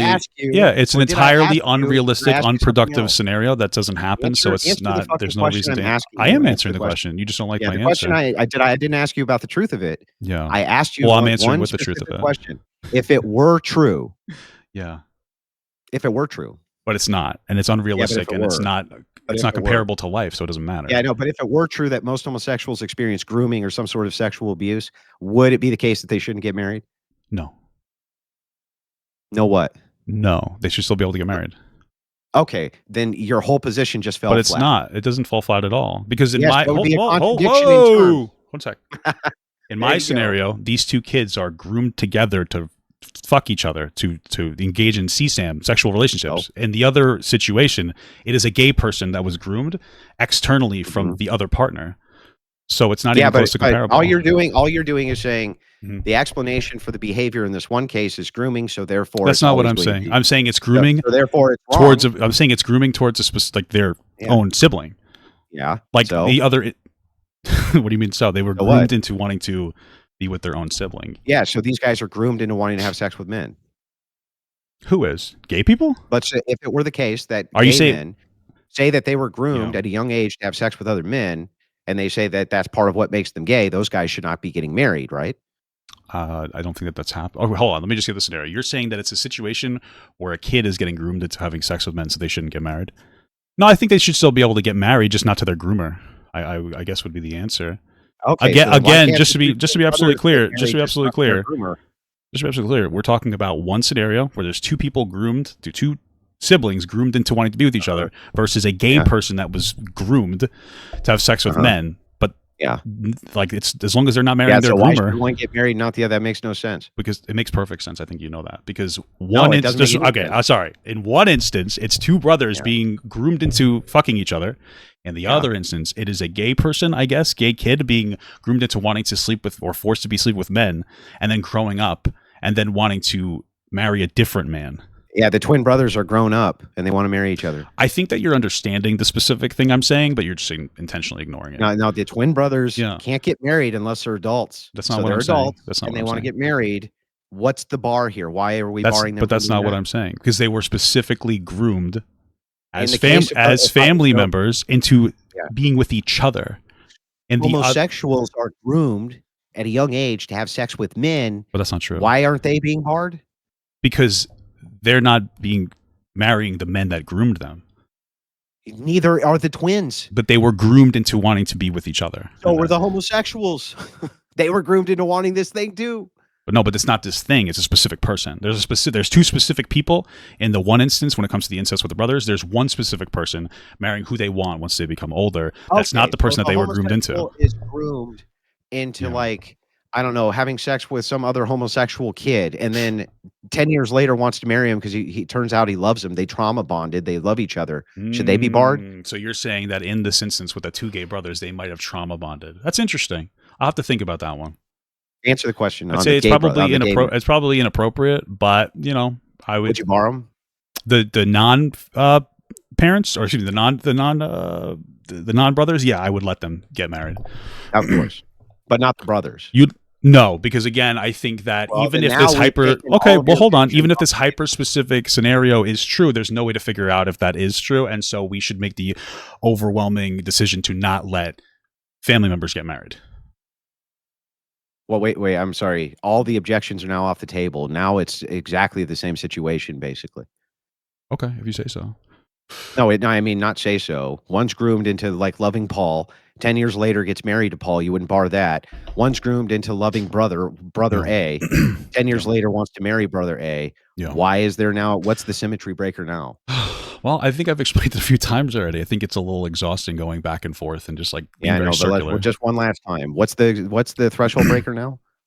Well, I was saying that this is a very hyper specific scenario where two family members are groomed into being in a relationship. That's going to be most incestuous relationships, right? And there's no way to distinguish if that is not true. If this in this hyper specific scenario, somehow these two brothers were not groomed in some capacity. Yeah. So what? All things are now you don't need to make those determinations. You haven't even If you say established. so. You haven't even established why it would be that would even be immoral. You haven't even established why It's that would true. be Yeah, immoral that's from so the true. outset. You're All right. you've done Yeah. is make conflations between various things to try to obfuscate away from the Yeah. fact that you have no explanation for why it would be. Mhm. You just like, well, twin brothers couldn't demonstrate they weren't groomed. It's like, Okay. so what? Almost nobody can demonstrate that they were groomed. What's your point? They weren't groomed, you mean? Yeah. Yeah. Yeah. Like, Yeah, so I think I what's laid the I think I point? laid the point out pretty well again that incest generally involves grooming to a pretty high degree because two brothers wouldn't have a sexual relationship or a romantic relationship without being groomed into thinking that that behavior is okay at a young age. I mean, except you just made that up. Sure, if you say so, yeah. I mean, that's the only problem, right? Is that you made it up. Okay.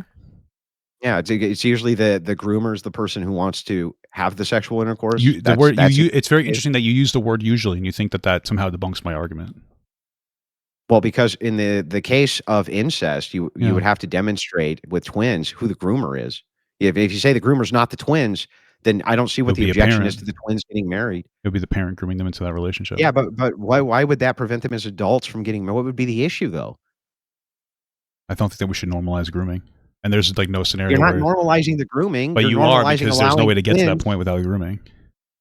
Yeah, but this same argument would apply Yeah. to the homosexual then. I don't know why I don't know. I honestly have no idea how this has anything to do with gay people. Well, it has Most to do gay with your people logic. aren't sexually groomed Consistency. or abused or any of these Well, wait, things. So I don't know what why you're would talking they about. need to be? If they ever were, why should you still let them get married? Okay. I think we've talked about this like 7 times. It's just fucking crazy to me. It's like the most inconsistent, incoherent logic I've ever heard. I think you actually think that, which is the I most do interesting. think that. I think that's the most interesting part of this conversation is like understanding who you are as a person. Yeah, you have nothing. You have nothing to ground any of your worldview on. If you say It's so. just totally made up. For instance, in this Mhm. case, Yeah. if you were trying to equate that people who were groomed into a relationship could never have that relationship after the fact. That's not what I'm saying. Okay, well then why couldn't twin brothers do that? That's not what I was saying. What are you talking about? I said that in most incest situations, they would be groomed into that relationship. Yeah, but even if that was the case and I just granted it, How do you figure out why that is they it that weren't? 10 There's like no years way. 10 years removed from groomer, they can't get married? I don't Why? know. I don't know. Maybe they should. Are you saying that they should be able to get married, or are you going to say that's my worldview? I'm saying from your worldview, I haven't heard any argument for why I think not. I gave a pretty good argument on that a Oh. few times. So I think if you No, want, we no can move on to argument. something else, or we could It's just just the continuously idea if you don't perseverate on wanna this. normalize, but then if I say I don't wanna normalize, you Yeah, say, "But yeah. that's different." And it's like, Well, I I don't think that there's understand probably a your difference between like incestuous relationships versus like gay relationships. Probably. What? You're using this as a vehicle to try to say that gay people shouldn't get married or be in relationships. No, I'm just using it as a vehicle to show how inconsistent your logic is when it comes to Okay. if groomed should not be able to, but in Yeah. case of groomed should be able to. If that's how you fundamentalize what I said, then that's okay. Yeah, just zero arguments there, so yeah, we can move on to Yeah. whatever you want. You got, like, 30 minutes left, so Yeah, I mean, listen, if you have anything else that you there's had an some issue other with, we can talk about it. there's some other Sure, shit sure. that you've said here. Hang on. Let's see it. Oh, we only got through like 2, right? Yeah. I do have one question the chat keeps asking. Sure. Let's hear it. How would you feel if you didn't eat breakfast this morning? I'd probably be hungry. Yeah, I'm a little hungry right now, honestly. Okay. Is that like a meme? Yeah. Am I supposed to say, I don't know how I feel. I ate breakfast this morning. Is that like what the meme is? Well, they were being meaner than that, so. Well, I assume that. I appreciate you filtering your chat for me. I appreciate that. Thank you. Yeah. They actually said second breakfast. That was their Well, so far I had one breakfast, unfortunately. I have a lot of calories left today though, so I'm probably going to eat a good amount later. Yeah. Yeah. Look, I was trying to be nice. I wasn't, Well, I think that was a little funny. No? It was funny. Yeah, I mean, yeah. it was funny for sure. It was silly, you know? Yeah, so hang on a second. Let me pull these up. I'm ready. I'm ready for it.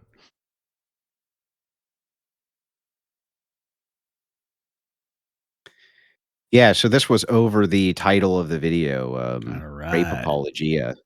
Yeah.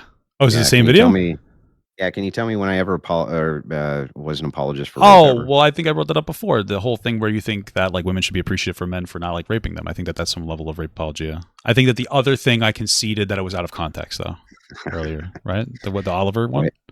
Yeah, but to be consistent inside of the worldview, I just want you to remember that when you repeat this video, Yeah. you said that they should be thankful for that. I never said that. You did. You said they should be thankful for that benevolence. Actually, you're right.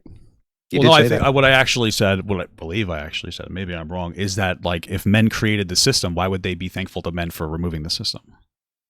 Nope. Oh, But I'm pretty you'll sure I see. said that. I'll, All I'll right. send you. I'll send you the clip of you Oh, conceding I that point. appreciate that. I appreciate that. Yeah, Thank yeah. you. Thank you. So then, hang That on. point Let or me in look this at some of specific these other instance ones. or okay. Do you have any clips that are from like I remember you commented on one of the things you commented on, I think, or the thing you commented on, excuse me, was a clip where I talked about how if you think that trans people are mentally ill, then you have to come to terms with the concept that you believe in a magical apple curse. Did you want to bring that one up? That was the one that seemed to get you to want to have this conversation with me. No, that was just more of your fucking sniping. Well, what do you think So about that take? yeah, I mean, I think it's rational for you if you Yeah. don't if you think that God can't make snakes talk, even though you believe in him, right?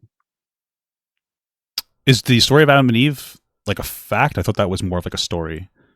Did Generally God tell you accepted. that? Yeah, he did. He told me that. Google told me that Oh, actually. My understanding is that most religious people say the story of Adam and Eve is just a story and is not actually like some kind of historical accuracy. but God told you that. Yeah. Yeah. Yeah. He's a good guy. You should get to know him. So how did your God put evolution in place Yeah, I think so. Absolutely. from a single cell organism? Yeah. Why not? I think God's capable of something that complex. And the Big Bang is what created the universe?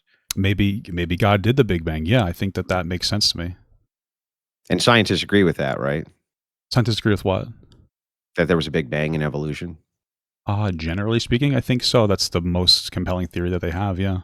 Do they believe in God, or do they say that there's no evidence for Some of God? them probably do believe in God. Yeah. I think that there are some scientists. What do scientists say the best evidence for God is? I don't know. Does there need to be explicit evidence for God for you to have faith in him? Well, I don't know. It seems to me that you take the God part and you Yeah. say that you believe in the scientific consensus part and all these things that you like, but you Yeah. don't believe in the scientific consensus part on God. So you're saying that if I believe that there was a God who has created this entire complex world, that I must be wrong because some of the scientists that he created don't know if he's real. Mm, not some. The overwhelming scientific consensus is that there's no Okay. evidence for God. Okay. Well, unfortunately, I'm correct because my objective morality says so. It's objective. No, it's subjective. God said so. Oh, it is objective. Yeah, mine is. Yeah, my God So you gives me base, objective morality. yes. So can you tell me more about the nature of your God? It's very similar to your God. I think so. Well, that doesn't answer my question. What's the nature of your God? He's a good guy. He's a good guy. He thinks that as long as people aren't harming each other, that they should be able to engage in particular behaviors. He's not particularly oppressive to gay Can people your or God trans lift people. up a rock He so doesn't big support the patriarchy, I can guess. He supports yeah, men and women being can your equal. God make a rock so big he can't lift it? That's a very interesting question. Can Can your your God do God that? make a taco so big that he can't eat it? Interesting. Is that Let me your ask you God do another that? question. Can your God I make think other I could eat gods? it. Can your God make other gods? Maybe. Can he make Interesting. other gods that are more powerful Well, than he him? did though, right? Because God did create the concepts of like Thor and Odin and all these other gods from Oh, different can he religions. make gods that are more powerful than him? Ooh, that's an interesting one. That's Mhm. interesting. I've never considered that before. I've personally, I would think that's blasphemous to even consider something like that. But that's an interesting thought experiment. Can he? I don't know. I have to think about that. I want to have a more. I want to pontificate You have to think about upon it? that. Yeah, I don't want to speak without any meaning. Oh. It's the first time I'm hearing this. You're a pro at this, so I don't really know. I've never heard a lot of these arguments before. It was one of the reasons I appreciate the conversation because I really have never been in the debate world before. So it's very interesting to see. Can your God lie? Maybe. I don't know. You don't know if your God can lie? I don't know. I haven't thought about that. I usually How think do you God's know if being honest how with do you me. know if your God's lying to you or not? That's a good question. I don't know. It's really interesting. I'm going to think about that one. I need some time to really let that. There's a lot. You got a lot to think about this God character that keeps talking. I do. I never considered if God would lie to me. I never considered if God would create something greater than himself. I just never thought about that. So you believe in divine command, but you don't understand the nature of the God you believe in? Do you have to know if God can lie or not to understand him? Is that what you're saying? How do you know that what he's telling you is true? Well, wouldn't he be able to lie to me effectively regardless? Like, it doesn't make any sense. I don't know. It's your God. Maybe God removed my ability from knowing that he's lying because he's so smart. Yeah. So if your God can lie to you, then how do you know that what your God's telling you is not a lie? Can your God lie to you? Or are you going to tell me what that? Does that have to do with anything? What does it have to do with anything? There you go. Yeah. Do you know if your God can lie to you? Yes, I do know. Does he lie to you? Do you? Does he lie to you? No, he can't. No, it's not part of his nature. Why? Because God has a revealed nature. Now here, but what if God's lie was part of his divine plan? Like, what if he lied to you to be able to get you to do something that he wants you to be able to do for his divine plan? Can he not do that? Yeah. The problem is that what you've done is you have destroyed any ideal that your epistemology or ontology, your grounding morality itself, isn't a lie because you conceded that your God can lie. Well, that part of his nature is that he can lie. Well, maybe he can lie, but wouldn't you trust him to lie productively? Well, if he can lie, what's your assurance he's not lying to you? I don't know that, but if I trust in God, I would imagine that lie would be what he wants. Do you trust in a God that can lie to you? Yeah, why not? My wife lies to me all the time. She said I have a huge hog. Because it seems like, well, wait a second. You don't trust that your wife would never lie. No, I trusted my wife. If she was going to lie to me, lies productively to me. She'll say I have a big hog to make me feel good about myself. Maybe God lies to me about some things to make me feel good about myself. But help me out. Help me out here. Yeah, I'm not going to show you. How do you distinguish between the things which he's telling you which are true or a lie? I wouldn't be able to. That would be his plan because he's God. Can Satan lie to you? Probably. Yeah. I don't really. And how do you know? How do you know it's not Satan talking to you? I guess I don't. And maybe it is Satan talking to me. Do you know if you're talking to Satan? How would you know? That's an interesting question. Do you have like a way to test? I understand. Okay, so what you're saying is that your test is if God lies to you, that's Satan. And that's how you know it's God. You're making all sorts of inferences here that don't even make sense. Sorry. Okay, so then how do you, you said your God can't lie, and now you're trying to ask me. I don't think it makes sense, like what I brought up. You said your God can't lie. Basic questions about the God that you claim you get your divine inspiration and speaks to you and told you that gay marriage was okay. I'm starting to think that you don't believe I believe in God. I don't. No. Okay, that's what you wanted to say. Okay, fair enough. No. I think that you probably have a much. I think that you have a much stronger relationship with what you think God is than I do. I'm asking you specific questions about the nature of your God for a reason. Yeah. What's the reason? Do you understand? Well, the reason seems to be because you don't believe. I want to see if the nature of your God is coherent. Okay. Like, is your God omniscient and omnipresent? Can he see everything and be everywhere at once? Why does God need to make sense to you? Why does logic need to make sense to you? Well, God's not logic. It's a faith thing. Why does he need to make sense to you? In the Christian view, yes, the logos, logic, is part of the nature of God. Okay. But what if his logic is something that you don't understand because he is an all-powerful being? His revealed nature is revealed to you because of transcendentals like logic. And those transcendentals are not material. Okay. But they're still true. That's part of the revealed nature of God. Your God can lie. Can your God do things which are illogical? I don't know. Illogical? Maybe. I imagine he would operate with logical intent to create the best outcomes. Is he omniscient and omnipresent? Maybe. He's omnipotent? I guess so. Is your God omnipotent? And he's omniscient? Sure. So then, did he know what you were going to do before you did it? Maybe. I mean, that's a whole conversation about free will. I don't know. Maybe we don't have free will. Maybe God is guiding our path. And is there even any purpose to this conversation if there's no free will? We're just predetermined to have it? Maybe. I mean, maybe this conversation is part of that free will, right? Like maybe our conversation is what he wanted us to have so that other people could see it and they could have a particular interpretation of what's going on around them. Yeah, but I mean, who cares if that's predetermined? Well, yeah, but if this conversation didn't happen, then all the other predeterminations that God wanted to... No, the conversation couldn't have not happened because it was predetermined, right? Sure, but if it needs to happen for his other plans to happen, then this is a productive, needed conversation. That was also predetermined. She Maybe. didn't have any choice in the matter anyway. It's possible. Yeah, sure. Yeah. That's part of the nature of your God. Could be. Yeah. Do you think is that part of the nature of your God? That would eliminate predeterminism, eliminates free will. Even in Okay. your view, you would call it compatibilism, probably. I don't even Maybe, believe in yeah. that, but the point Yeah. is that, your God's incoherent. So, the reason that I bring this up is Mhm. because the way that you would be able to make these determinations on who's telling the truth Yeah. about their God would be based around the coherency of the view. Your view doesn't have coherency, doesn't have any. Your God can lie to you. You're not sure if he's omniscient. You're not sure what his nature is. You're Mhm. not sure if it's Satan talking to you. You're not sure about anything. You're Yeah, just not sure. I guess so. So there's no coherency. How could you not be sure in the nature of a God you profess faith in? You don't think you're saying that just because I'm not sure of something, that means that I can't have, like, some kind of a faith in it? Maybe that's Well, my own internal that isn't could faith possibly sureness? I think that maybe that's my relationship with God, is that my uneasiness and lack of understanding of some things. So are you sure that it's God talking to you? I don't know. I guess I'll have to You're think not about even it sure? afterwards.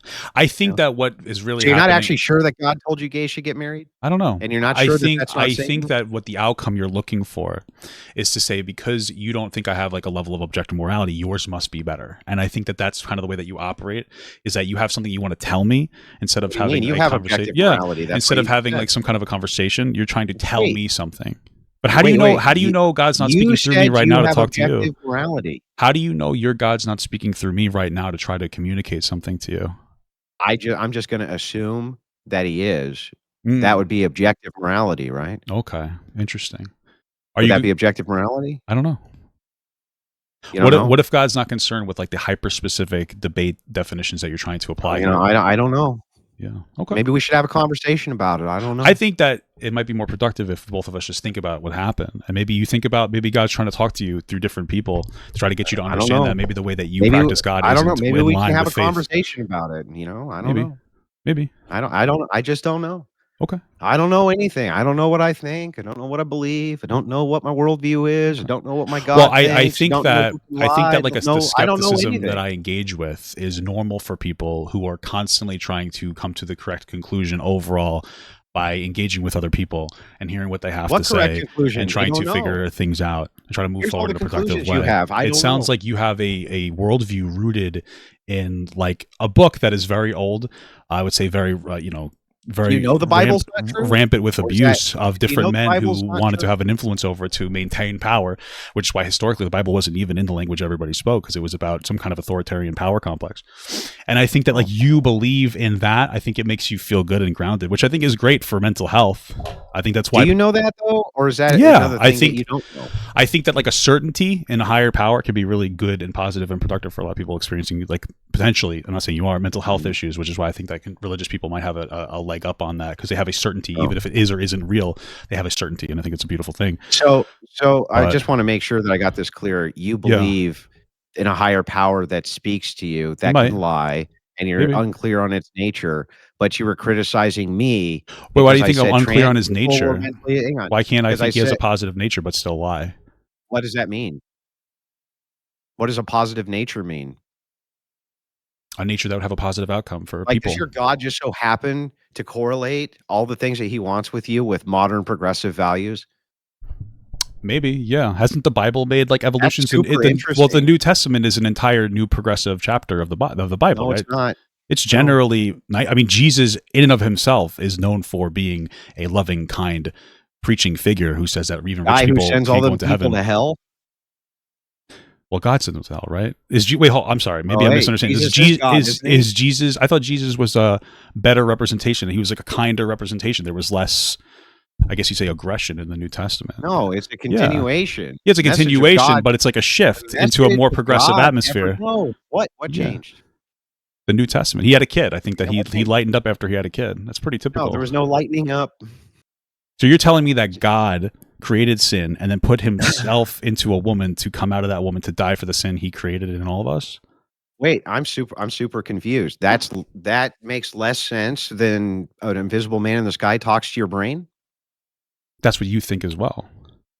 Yeah, so, I mean, it just what's the problem? We both think the same thing, right? It Just a all bunch of absurd stuff. it sounds like we both believe something that's impossible to 100% understand or know. That seems very outlandish, and it's people who did not grow up understanding that as well.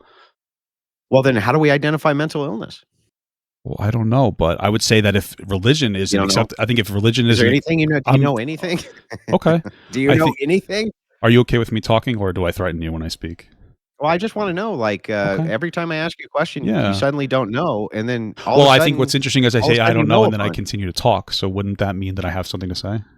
Yeah, I just wanna know what makes you not What I mentally would ill? say is that if we have a society that of people who believe in a religion, in a God that is unprovable, in Jesus who's unprovable, in a situation where God apparently created all sin, put it into all of us, put it on earth as some kind of a test, made a son, put it into a woman that was actually him, just so that that person could die for our sins, and then we would all go to church every week and metaphorically cannibalize his body and blood. I think if that is acceptable and not considered mental illness, we can give trans people who think they were born in the wrong body a little bit of a break.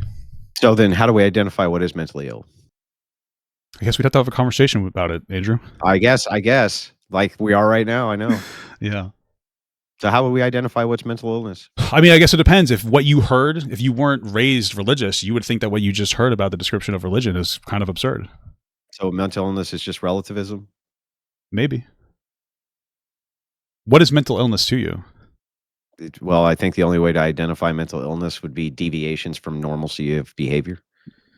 Okay. And so if something's normal, then it's okay. No? Okay. But So I then, think so that you then would identify mental illness yeah. by being or by focusing on the distinction in behaviors from the norm. Sure. And then, but if it's normal, it's okay. No, well, it depends So on then what the what are the behavior is. other, what's the behavior and what makes it different? Well, like, can I tell you about a little a little island called Papua New Guinea I thought for a you were going to second? talk about Epstein's Island. I think I heard this. Yeah, there was an island where apparently they thought it No, was there okay still to is an molest island. kids, right? Yeah, the Seminole people. Yeah. Yeah, so under your relativism, Well, we're not there's talking nothing about actually. relativism. We're talking about what we're talking about now is specifically like we're talking about Yeah. mental illness. And right now, you said if Yeah, it's out of is that mentally ill? yeah, I agree with that. That would be mentally ill to molest Why? children. Hold Why? on, just to be clear. I just want to be. I want to make sure this is productive. We're talking about how you identify as something as an issue, and your big or mental illness, excuse me. And you said if one of the big factors is if it's out of the norm. What are the other factors?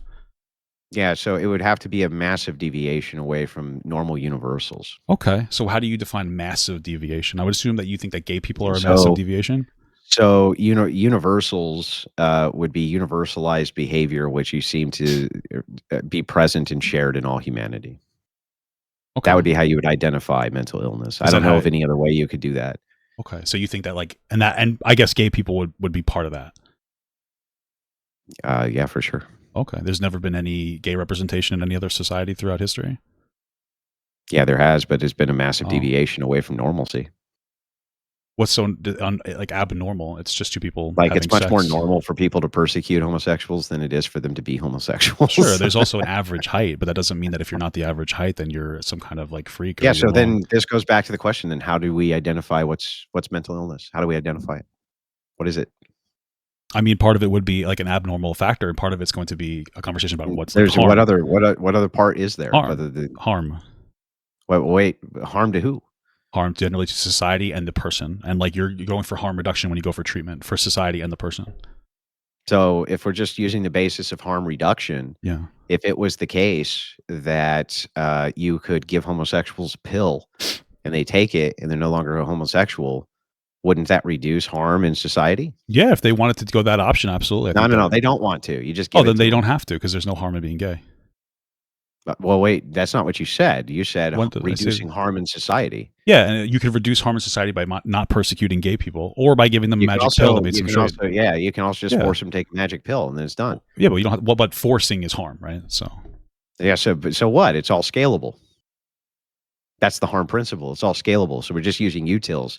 X amount of positive utils versus negative. So you're saying utils if there's one solution, you have to go with that solution. I'm not understanding, because there's No, I'm nothing just wrong saying with that being if gay. one solution But there's nothing negates wrong. harm, There's no harm with being yeah, gay. who cares? If one solution That's negates the whole more conversation, harm, isn't it? if Who cares? one solution negates the more amount of harm, Yeah. why wouldn't we use that solution? Why would it be more harm being negated? Like, there's nothing harmful about a gay person Because existing. it's impossible to have stigmatization against something that's not present. So you're saying we should get rid of gay people with the pill because people are so rude to gay people? Well, you're not getting rid of them. Well, yeah, you're making them straight. You'd be getting rid of them in some capacity. How's that getting rid of them? Because they're straight now. I don't know if you're putting a negative inflection on getting rid of. That's not getting rid of them. Oh, okay. So you'd be getting rid of the gay. So if homosexuals stopped having sex tomorrow, all of them universally, okay, are they still gay? Probably, sure. So then your qualification for gay is just attraction, right? Sure, yeah. So all you're doing is switching attraction. So what? Okay. I feel like we're weirdly going off on a tangent on something that's almost not really irrelevant. Hold on. It does seem like there's a pattern of like we're doing very like heavy terms. Like I said, you'd be getting rid of the gay people by making them straight. Everybody understood that I just meant that they would no longer be gay because they took a pill, and you seem to be really focused for some reason on this absolute specifics that everybody already understands. It was very interesting to me. They don't understand, because when you say loaded things like you want to get rid of them, that could be inferred like Oliver. I don't think so at all. That could be clipped out of context, can't it? If people want to clip me out of context and think I want to get rid of gay people with a pill, then they should do that. I don't care. Nobody, but they will clip me. Oh, you're saying that you feel the need to be specific because you're afraid you'll get clipped out of context. So this is for you, not for me. That's what happens. Oh, but yeah, but you don't want it to happen, which means that you'd be afraid of it. But that's okay. It's okay to be afraid of it. Yeah. Okay. Whatever. So anyway, the pill thing. Anyway, it would make them straight. Specific here. All it does is switch your attraction. What's the problem? There's no problem. I think if you wanted to do that, that's fine. But there's also no problem with being gay. I don't want to. I'm confused. No, if a gay person wants to take a pill that makes them straight, that's fine. But there's no harm in being gay. So if they wanted to stay gay, they could do that. Okay, so you believe in reducing societal harms, though, I thought. Yes. Isn't there a massive conflict between heterosexuals and homosexuals? No. Yes, there is. Well, so I think that you're just lying to me. No, I think that in a lot of your worldview, as somebody who very much stays on Twitter, I've seen you like consistently and constantly, like even responding to people in my comments over the clip that I put up. I think you're very online. I think that's very that outrage farms people. In the same way, we could have a very productive conversation about trans people and social, contagion and all these other interesting things. Is the same thing that you're engaging in when it comes to like different types of like LGBTQ, gay versus straight shit. In my world, in the real world, this doesn't really happen. Most of my family most of my family voted MAGA. I have gay family that they love. I don't think that it's as contentious as you want it to seem like it is. So no, I don't think that there's this constantly at odds between gay and straight people. Do you agree that there's some tension? Sure. Yeah. Okay. Do you agree that would eliminate all of it? I think there's better ways to eliminate the tension. Okay, but that would eliminate all tension. Sure. Absolutely. And then how about if every single person you forced the pill on said, "Oh man, this is great." That's great, but like maybe they don't want to do that before because maybe they have a loving relationship and they don't want to take the pill. I mean, but if we're talking about harm reduction, that's the flaw with harm reduction, isn't it? Not really. Well, just to be clear, in this scenario, we're talking about a magical pill that doesn't exist. Just to be clear, we're in a scenario where this magical pill doesn't exist, and we're pretending it does. Right. But like in the real world, it doesn't exist. So in the real world, this conversation, it's a nice thought experiment, but it doesn't apply to the real world. The reality is that in the real world, we should reduce the stigma on gay people, let them get married as long as they have. Why do we make any future legislation if all we do is focus on what's going on right now? Everything is a hypothetical. If you have future legislation, future tax policy, immigration policy, that's all hypotheticals, dude. And you just pretend like because this isn't happening right this second, therefore, it's not worth talking about. Do you think that? I'm just curious. Do you think that we're very close to a pill that removes being gay from you? What does that have to do with anything? Well, we are having a conversation. I said, like, hey, listen, this hypothetical is very unrealistic because we have no anti-gay pill or whatever, or we don't have any type of pill that would no longer make you gay. Consensually, it has nothing to do with. And now what you're saying is like, hey, so we can't engage in hypotheticals because you don't want to engage in my hyper extreme hypothetical. That's what's actually happening. And I think, well, hang on. Well, it sounds like you're retreating because you feel threatened or something. All hypotheticals are extreme in the fact that they're not happening right now because they're hypothetical. That's a ridiculous way to look at extreme. No, it's not. What Yes, is it is. extreme? It's just some subjective metric for I think this is more likely than this. That's Well, it. there are some things that we know are more likely than not. Like, so it's No, we more don't. likely Well, based like on what?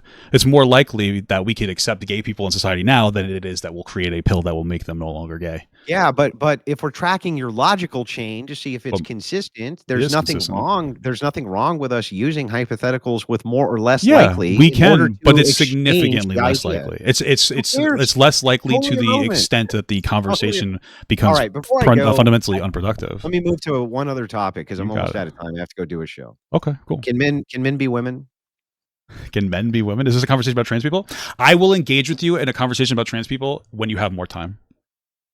No, okay, I'll make time. Can men be women? No, you said you have another show, and I feel like you're going to try to I get me don't to care. say I wanna something and know then the dip answer to the out. question. Can men be women? Well, I think you know my answer. I went on my whole entire Yes, magical Apple no, curse. I think that there are some kind of? people, maybe, sure, why not?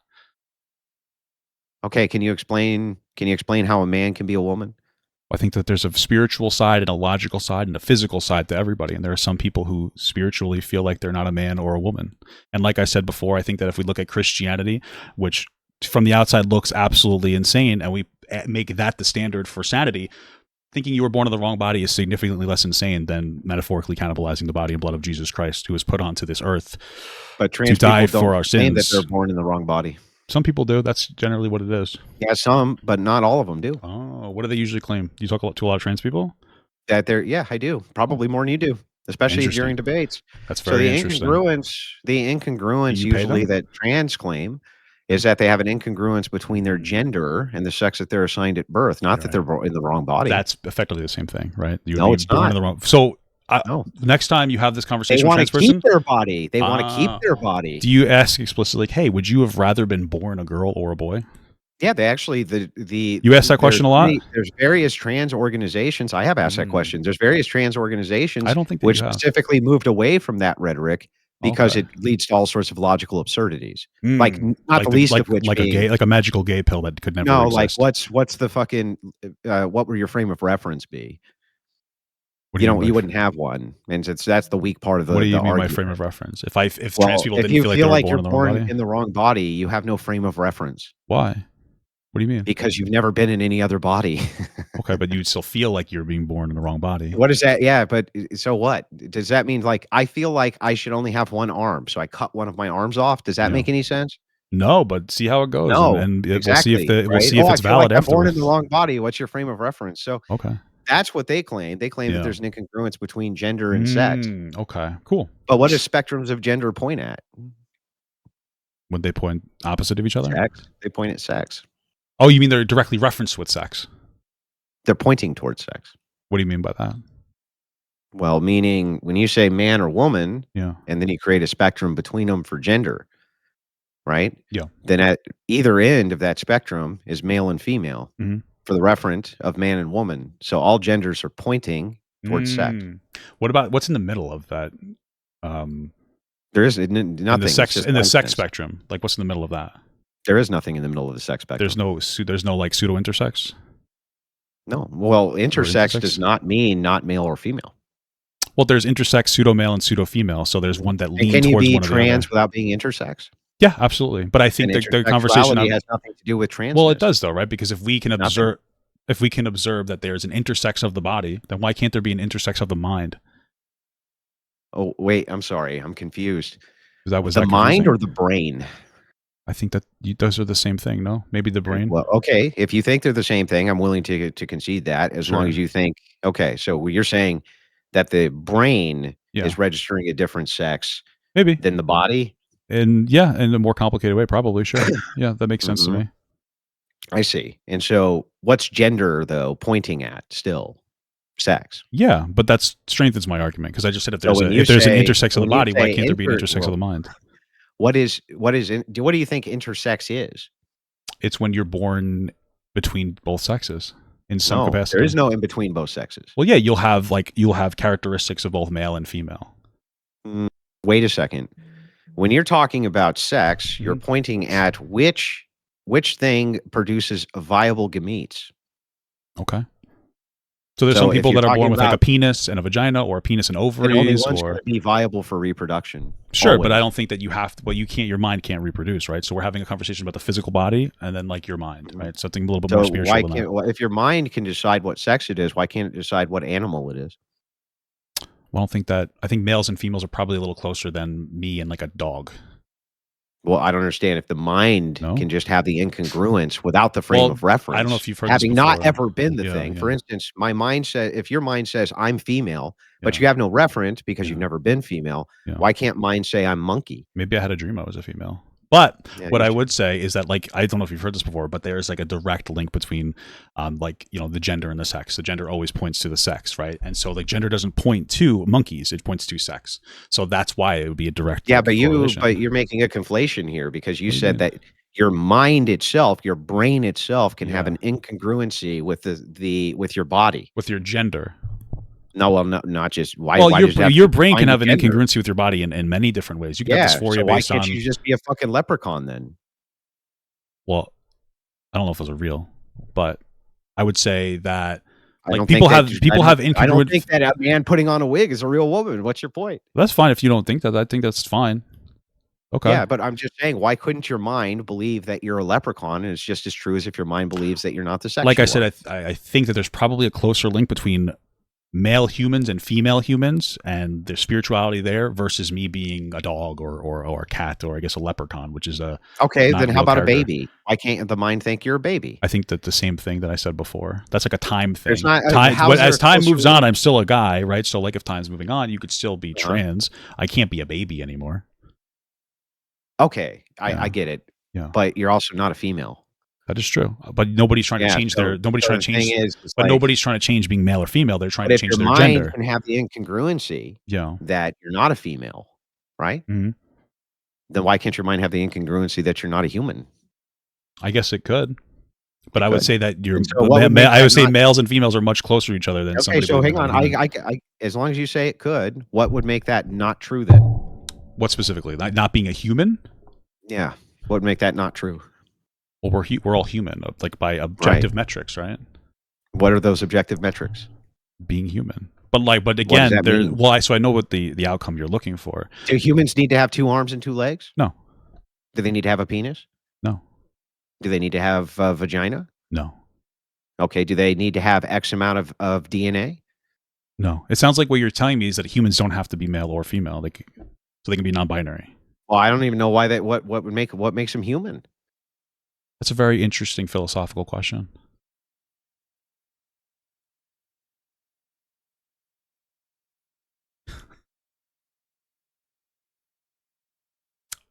So, yeah. All right. Well, have a nice day, man. I appreciate the conversation. Thank you. Take care. Enjoy the next show that you have. I will. Take care. Take care. All right. Interesting stuff. Unfortunately, there was a little bit of I think a brief moment where I had no audio, so I'm going to have August figure that out. But overall, let me tell you, that was an interesting conversation. That was interesting.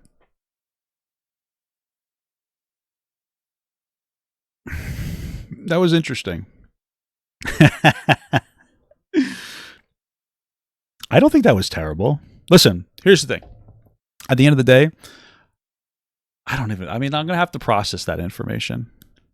That was an interesting conversation. Okay. Well, I can understand why there are people who don't want to have a conversation with that guy, because he's a little bit dishonest, I will say. There was a moment, though. Where we were kind of having like a regular chat, and then he kind of got back on whatever debate thing he wanted to do. Which was unfortunate, because I feel bad. I feel a little bad. I wonder what like his regular day-to-day conversations are like. Because I feel like I would be miserable if that's all I did with myself. Do I feel smarter or dumber? I think I feel like I got to peek into somebody's mind. Yeah, I think that was interesting. I appreciate the conversation. Yeah, it was interesting. I will say, I think the most interesting thing about Andrew is that, like, he's very paranoid. Like when we were talking, he was like, make sure nobody else comes into the conversation with me. I was like, okay, I don't know why the fuck I would do that. But yeah, it's very interesting. You weren't really trying to have a conversation. You're trying to be an edgelord. If you think that that's the case, that's okay. So I have to let that process. I'm miserable because I'm 300 pounds overweight. Well, I'm like 150 pounds overweight. I'm gonna let that process. Let the process what kind of a person I talk to. Interesting. Here's what I want to end it with. I want to get the recording off, and then I want to respond to some of the messages that you guys are giving me, like the money messages or whatever. I think, fuck, what was I going to say? I'm a little burnt out. I'm a little bit burnt out. That was a lot more intellectual back and forth than I'm used to. So here's what I think. I think at the end of the day, I like to think I did well enough where none of my audience is going to go to him and go like, oh, I love this guy. But I do think that there are some people that might have listened to that conversation and gone like, okay, even if I don't agree with Papa Gut, I think he was trying to be some authentic, because I was. And you know what? I think that's a beautiful thing. I think it's a beautiful thing. Either way, yeah, interesting stuff.